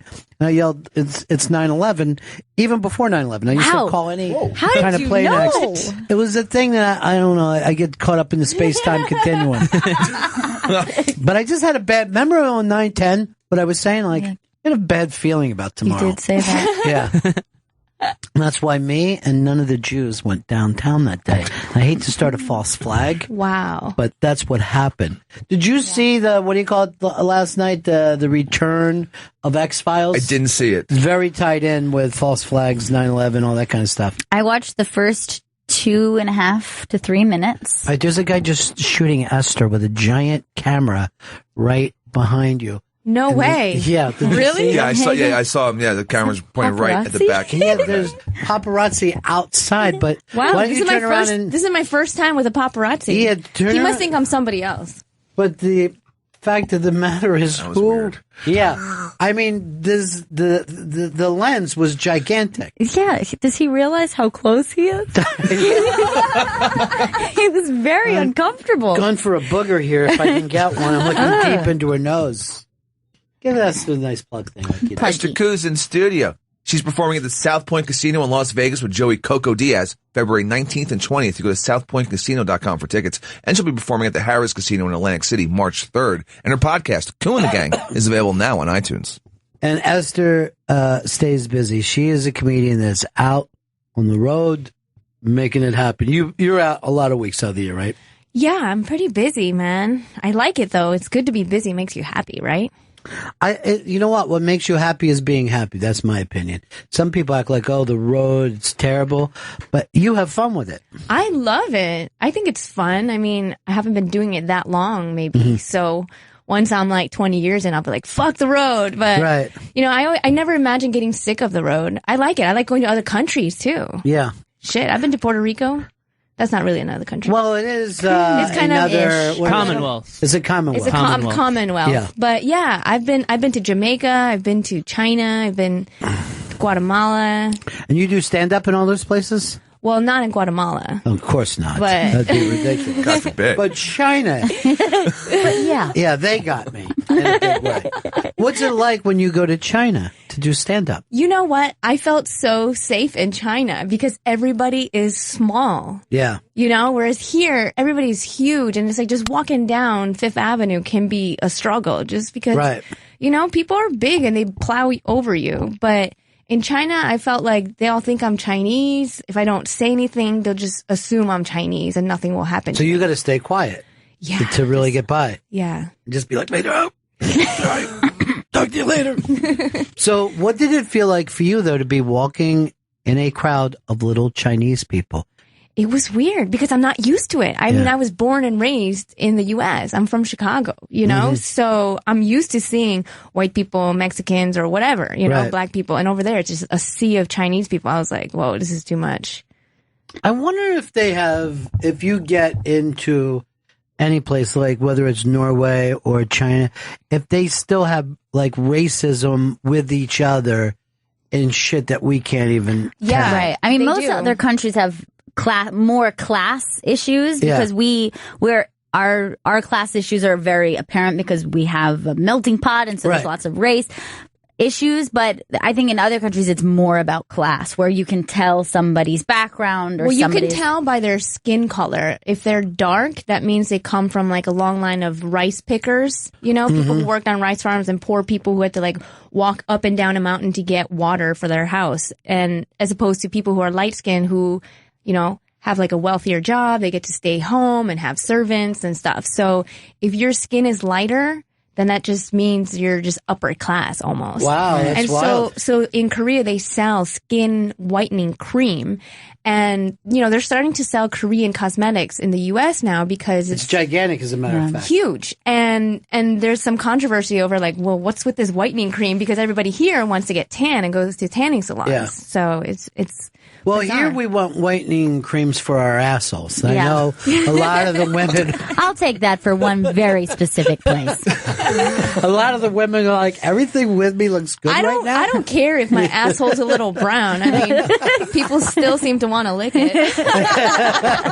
That's no one's ever been back there and said, Esther, can we do something here? It's a little darker. I love everything about it. It's just the hue. The hue is bothering Actually, I'm trying to grow some hair in my asshole to keep people out of there. That's how many people want to lick your asshole. When people ask her out, she's like, not just to lick my asshole, though, right? Other stuff as well. Oh my God. Now, but that is a very weird thing that we've gotten down to the point of having an asshole lightener become very I big. mean, who cares about your... I mean, usually it's dark when somebody's like poking around down there, right? Why would you need to lighten your asshole? There's very few people that you'll bump into and they have an incredibly light asshole. It's porn stars who bleach their assholes. So that's what started it, right? These new HD cameras, back in the day, porn stars didn't have to bleach their assholes. It's so tough for porn stars. Now, I just saw that they did their awards, and James Dean, the guy that's been accused of rape and abuse, still won a couple awards. So he's a porn star? Yeah, he's a porn star.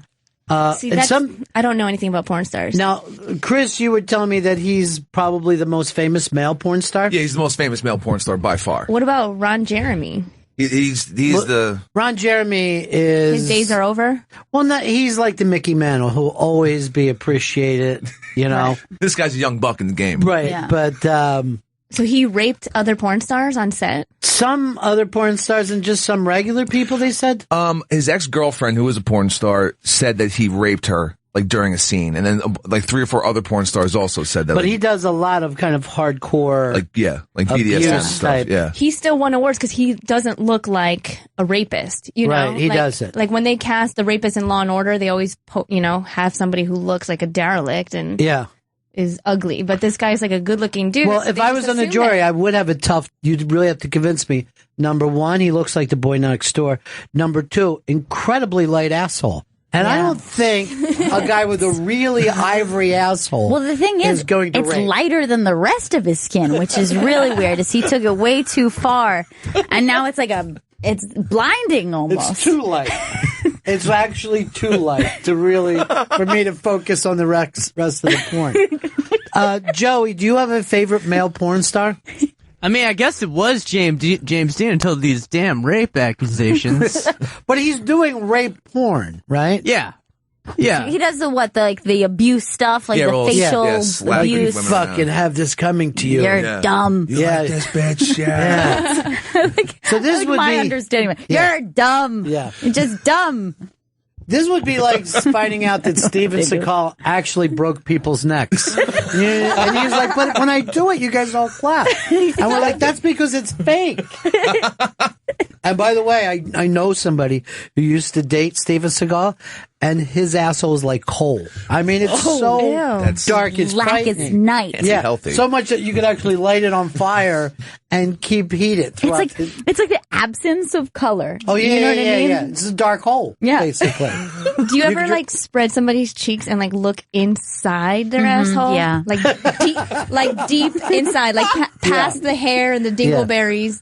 Yeah. And like just you see this fluorescent pink. Yeah, that's when you know you really love someone. See, I do that, but I work as a proctologist, so I have to. Yeah, you know? it's all business for you. I'm looking for illness at that point. Joey, I saw you almost start to leave. Did she scare you a little bit, or No, all this asshole talk. I'm not uncomfortable by it, but it's most I talk about assholes in one day. Yeah, I guess. I guess it's my fault. I was watching you the other night, and you were going around the hotel trying to find out it was a very short one, but she was trying to find out who was having sex. Oh, on my Periscope. You can follow me on Periscope at Esther Ku. Oh, by the way, she's incredibly entertaining on Periscope because she's so high. Yeah. And she's doing things that you don't expect to see people doing on Periscope. When I couldn't find a sled yesterday, there were people who left their sled outside of their restaurant and would go eat brunch. Right. And I was tempted to Periscope me stealing the sled and going to the park and going sledding. But why couldn't you say, hey, it's me, Esther Ku. Can I borrow your sled? They don't know me. What? You're famous on Periscope. By the way, Chris wants to do a plug. I see you leaning in. Oh, I'd love to. Esther Ku's in studio. Follow her on Twitter and watch her on Periscope at Esther Ku. And Esther's podcast, Ku and the Gang, is available now on iTunes. And she's performing at the South Point Casino in Las Vegas with Joey Coco Diaz, February 19th and 20th. Go to southpointcasino.com for tickets. And she'll be performing at the Harris Casino in Atlantic City, March 3rd. So, but I'm watching her. She's actually going up the doors, and she's like, "Do you hear that? Do you hear what they're up to?" And I'm like, "Don't." Because I never hear people have sex. And I'm like, "Get out of there!" I'm just looking at my phone. Get out of there! You're just afraid the door is going to open and a hand's going to grab her. Well, I always worry about her. Like she said, she's very small, and she just roams the world. Wherever she goes. She's in a good mood, and she's happy. But I'd like to see her with a little security, you know? Yeah. Maybe you need a big dude or like two. a Kenny. I need my own Kenny. Yeah, Club Soda Kenny, who's just there for you. All right, let's find somebody like that. Okay. Well, I've got the perfect guy. I mean, I don't know where your budget is, but Joe? Joe will get beat up immediately. But don't even Esther, look at me, and we'll send in Vito. All right, so you won't see him until he comes in here. And this is the person I want to be your new 24-hour-a-day bodyguard. He could be trusted. Yes. And he's got a nice, calm demeanor about him. I met Vito. Oh, you know Vito? We met in the lobby. Look how well he would do for you. Now, yeah. Now, how much do I have to pay him? Well, Vito, I think you would be open just to travel and see the. All right, now why are you leaning like that? You're not going to male model. Well, sometimes you show how athletic you are, but just giving a leg up. That's how you show. And here's what worries me. Before you get in the fight, I just saw you pull up your pants 4 times here. You have to be more prepared. I'm losing weight so quick. Are you really? Yeah, I'm shedding the pounds with my new prep meals. Now, I know that you protected Gail through a crowd. You did a great job. It was a giant thing, and you went back and you got her, and you just kind of used your body to get her through. Could you do that for Esther? And you know not to lose your mind. Yeah. And start hurting people. Feel my traps. You can feel my traps if you want. What are traps? Right here. Feel my delts. Feel them. I mean, have you What are traps though? Trap. Your trap. He has roach traps on his. So yeah, he lives in the Upper West Side. I live on the Upper West Side. Yeah. I had to grow up in a pretty tough neighborhood. So fought my way through a lot of crowds. Did you fight a lot when you were a kid growing up? Yeah, I got kicked out of a bunch of camps, and was it girls' camps? Is that why you shouldn't have been in there? No, but I got kicked out a lot for fighting. You're a heavy breather. Is that you breathing? Yeah, I breathe pretty heavily. But that would bother me. It's also Chris too. Yeah, a smoker. Oh, okay. One day I was watching him just shoot for a boot Periscope, and I just hear. The whole time you guys are talking, and I'm like, they're being stalked by a maniac with a knife. You should have had a hockey mask on with an axe or whatever. All right, so you wouldn't take him for the heavy breathing.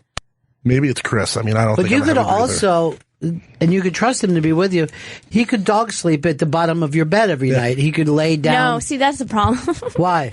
Because I don't want anybody in my room. I get small. Look at how tiny he gets. That's one of the benefits. Look. I don't know how to tell you this. She doesn't want you, Vito. No, I really want this. Offered it. You could have a hotel room next to mine. Can it have an adjoining room, so I can pop in like a sitcom character? Are you Italian, Vito? Yeah. Yeah. Good He's guess. nothing but I like Italians. Ooh. Does your mom speak Italian? No, my mom speaks fake Spanish. She walks into bodegas and she's like, "Hola, ¿cómo está?" And then they try to speak to her and doesn't go past that. I know one thing about his mom. Are you gay? No, I'm not gay. Okay. Wait, what? Because that would work if he was gay. You're not gay? No. Why didn't you tell us? By the way, look how much he's sweating right now. Why are you sweating like this? Well, he I put don't the know. leg up Is it from putting the leg up, or are you just nervous? I think I'm nervous because I'm You being have a interviewed. flop sweat. I'm being interviewed for a position right now. But that's the exact time Don't you worry, get I don't one have the sweat. budget to hire you, so it's Yeah. not really an interview. But he might go out for free. Yeah. Why don't you just have And when him- you get something for free, it always turns out to become a mess. Not me. Look, I get it, Esther. You don't want him. You got, He's not good And enough. I understand, but I cannot tell you enough about you want to when pay you me to take him? Yes. Sorry, like Gail. when he took my hand Yeah. and pulled me through a crowd, like he was the bodyguard. I felt like Britney. I really did. And Like, look at my hand. Look at Okay, that well, hand. you know what? We can do a trial thing. Let's Yeah. go somewhere crowded. All right. Let's go Times sledding. Square? 79th and 5th in what Central do Park. Okay. And if you can pull me up the hill. Would you take her sledding Yeah. today? Are you busy? Let's fucking do it. All right. Let's go. So, do we have to find you a bag that you can slide down? By the way, on the other side of the park, over near where they have the boats, the kids sled there. I go every year because they hit so many fucking trees in that area. my God. The two things they do, they hit trees and they hit other people trying to walk up. It's not just kids. I do it too.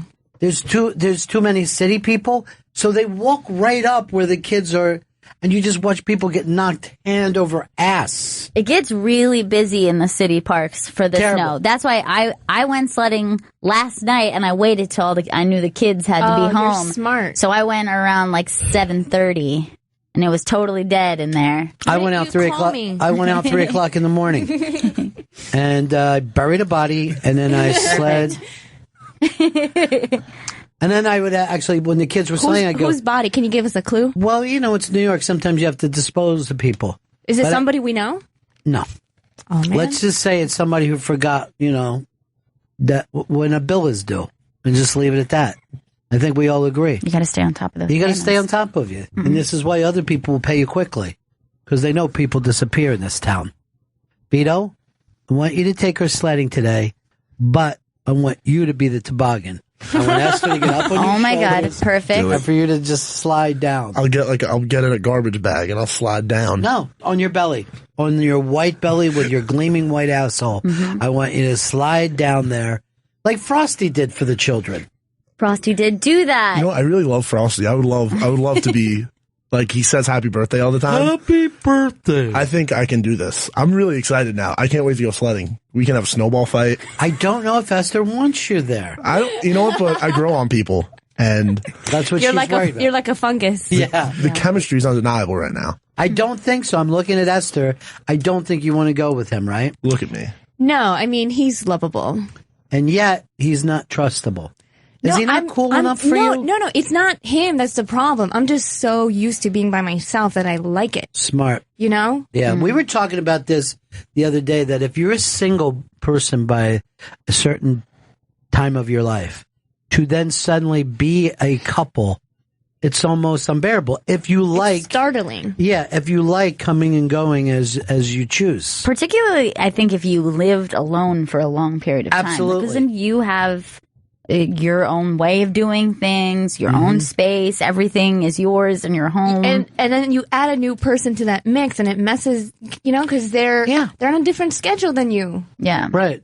And you're like, well, see, here's the thing. I think a person like that, that's when you need the out-of-town person that you only run into every once in a while. So you're like, oh, yeah, we date when we see each other. Right. Every 3-4 months. That's perfect. Vito, you're in a relationship, right? No. It's over? Yeah. Wow, she was so nice. I know. What'd you do? Just didn't work out. I moved out because couldn't afford it. Yeah. And then didn't really come back from that. She with somebody else now? And I don't know. I do. You do? Yeah. Well, do you know who he is? Yeah. Do you have his address? No. Because I'll go fuck him up right now. See, that's He- the problem. he You buried can't be him that last guy. night. That guy doesn't know. All right? He doesn't. not This his has fault. nothing to do with you. All right? Now I'm just hurt. And I don't know what to do. Look, dude, it's working out. I mean, he's a nice guy. He's got a giant penis. I mean, just Really big. gigantic. And the asshole on The him. asshole's I have beautiful. a clean asshole, though. It's just- Not just clean. I mean, Prove it. I use wet naps. I like that. Yeah, well. All right, you're in. Yeah. All right. Wet naps did it. Because I gotta- Finally, that clean asshole's really paying off. You know, I've been waiting for these wet naps to come in handy. I've just been wiping my asshole with them for years, and today. Do you carry them with you wherever you go? No, I just have a in my bag. Yeah. Well, I guess that means I carry it with me wherever I go. Yeah, that would be You it. gotta have it on Like, top of your they're toilet. not in my wallet right now. Okay. But like when I gotta go, Take be your like, bag with get you. to my backpack, get those wet naps. I used to carry toilet seat covers too. To wipe with? No, the sit-on. It's a lot. Okay. You used to carry toilet seat covers? Is that real? Yeah, I went to Target and they sold these little packs of like toilet seat covers, and I was like, this is dope. Come on, that's a little. Have you ever excessive. seen a men's bathroom? There's like, for some reason, in every men's toilet, on that little space in between the toilet lid, there's like 3 pubes on every men's toilet, and I don't know how they get there.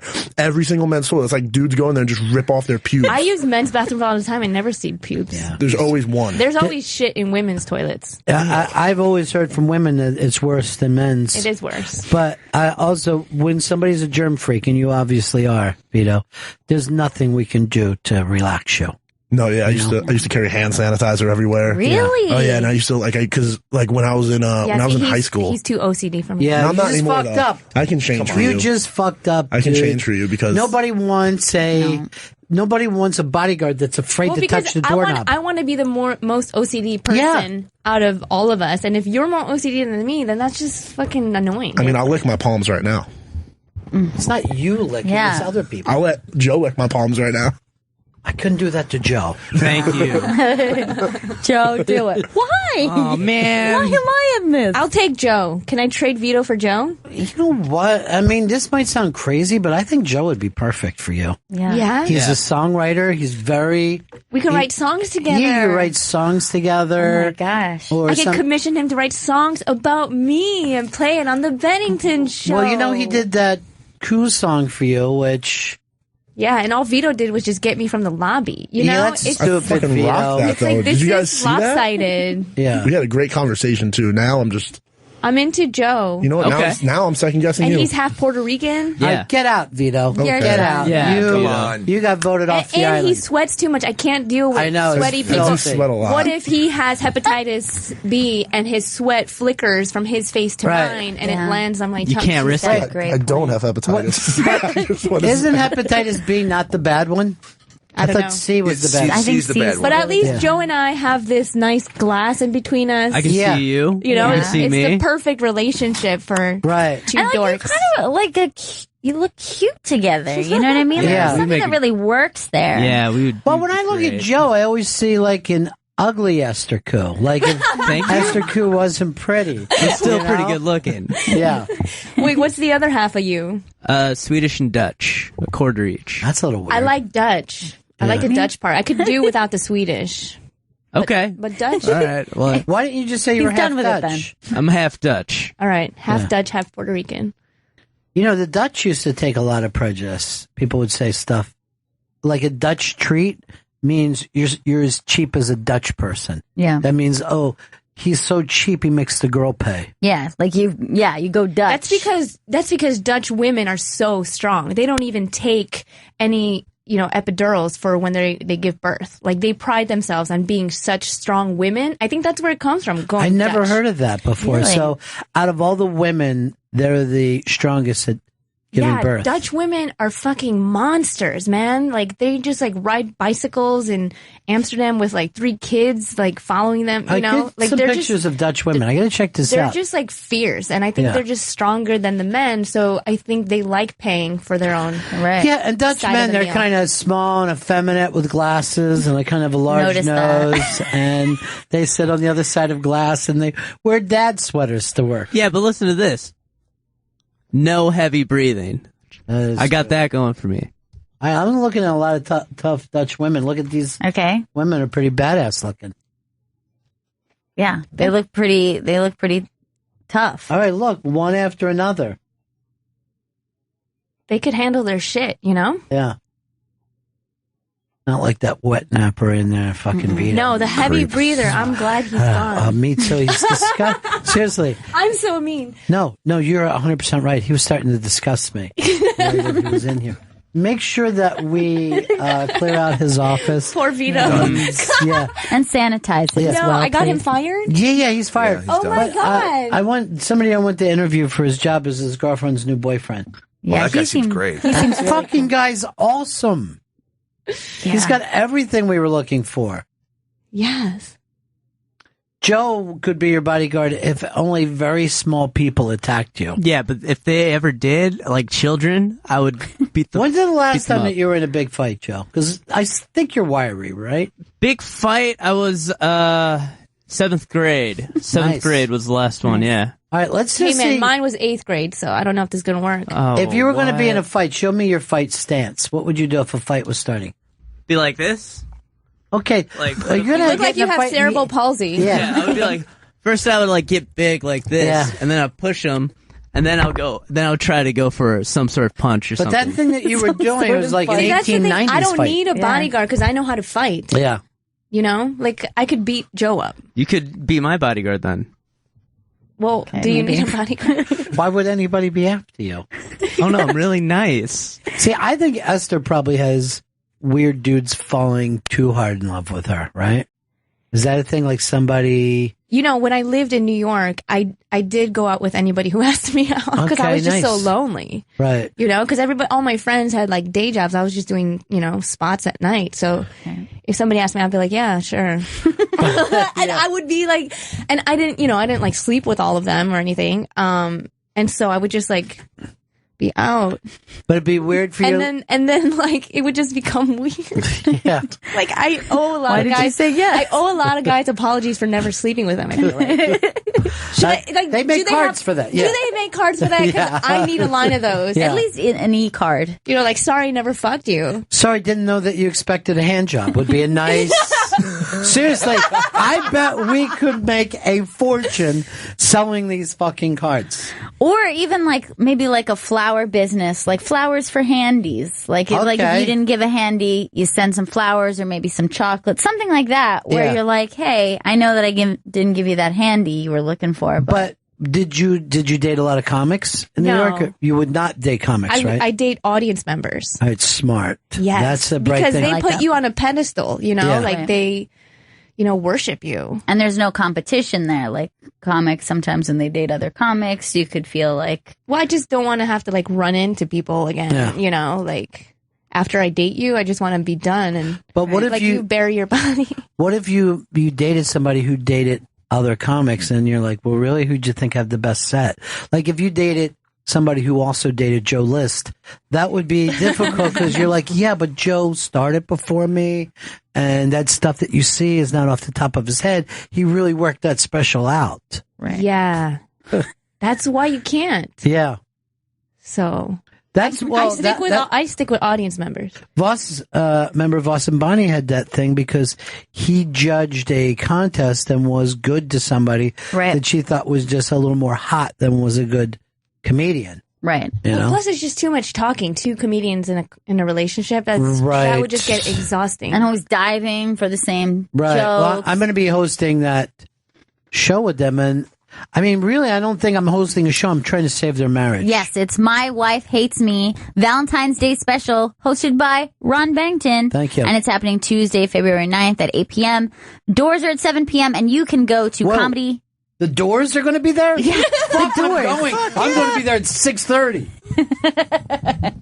You can go to comedyseller.com for tickets. And you should. Yeah. I'm worried. Right now. I'm worried that after the Doors get off the stage, that anyone's going to care. Gonna be tough to about follow. us.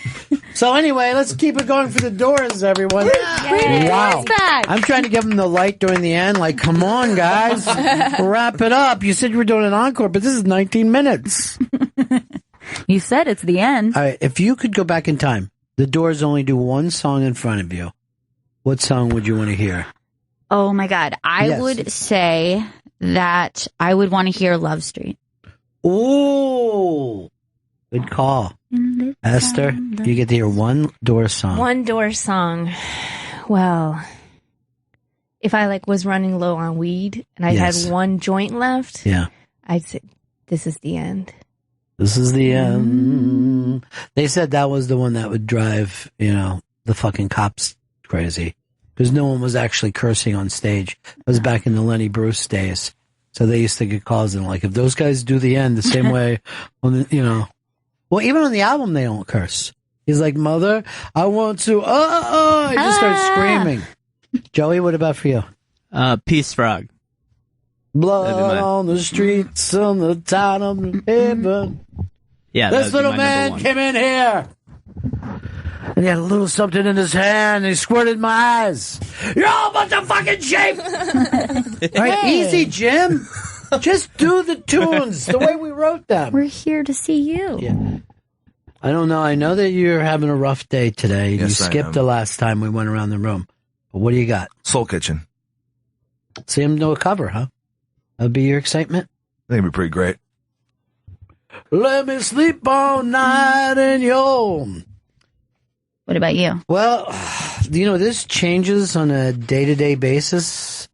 Your Love Street is one of my favorite songs of all time.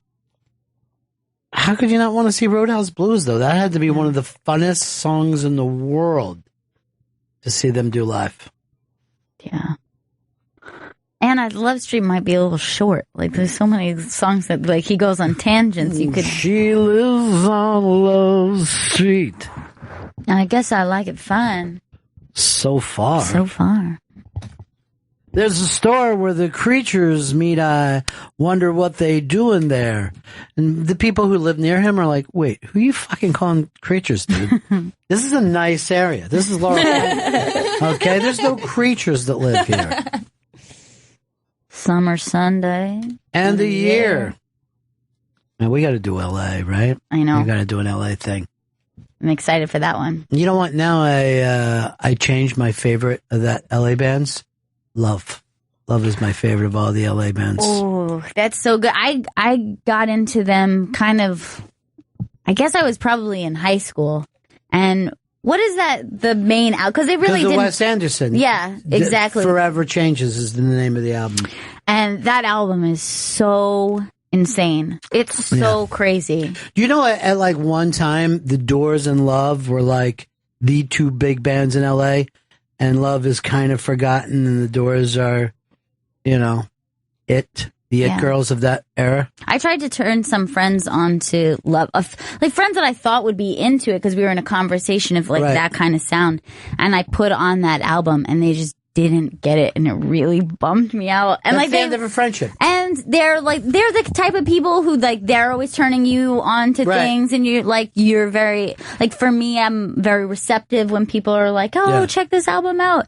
And I did it with this album, and they're like, I don't get it. Yeah, what's wrong with them? Wow, you're just better than them. It was heartbreaking. No, you just can't be friends anymore. But I felt like the worst. But when I remember buying that on vinyl. Yeah. That album and just playing it on a loop for weeks. Sure. I was obsessed with it. Love. And that was it? What? This lasted seconds? Why did it go just come up barely and then go down? What happened? You lost? No. No. Said it's alright. I won't forget. Turn this off, Gail. It blows. No, it doesn't. Shut up. We thought you were cool, but you're a weirdo. I am cool. Just listen. Is it over yet? No, we're listening to the whole album. Sounds like someone's choking a cat. We're a really cool cat, right? Well, I feel like that if people don't get the Esther Ku song that Joe wrote for her, which I think started something between these two. Yeah. I felt it. All right, let's hear the Esther Ku. I don't know if anybody's ever written a song for me. Is that true? Maybe. This is big then. I think so.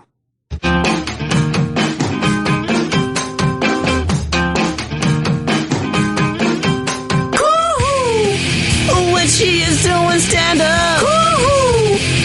From New York to Chicago. You like her on girl code. Weed all the time, and we know why that we need her. It's Esther Ku.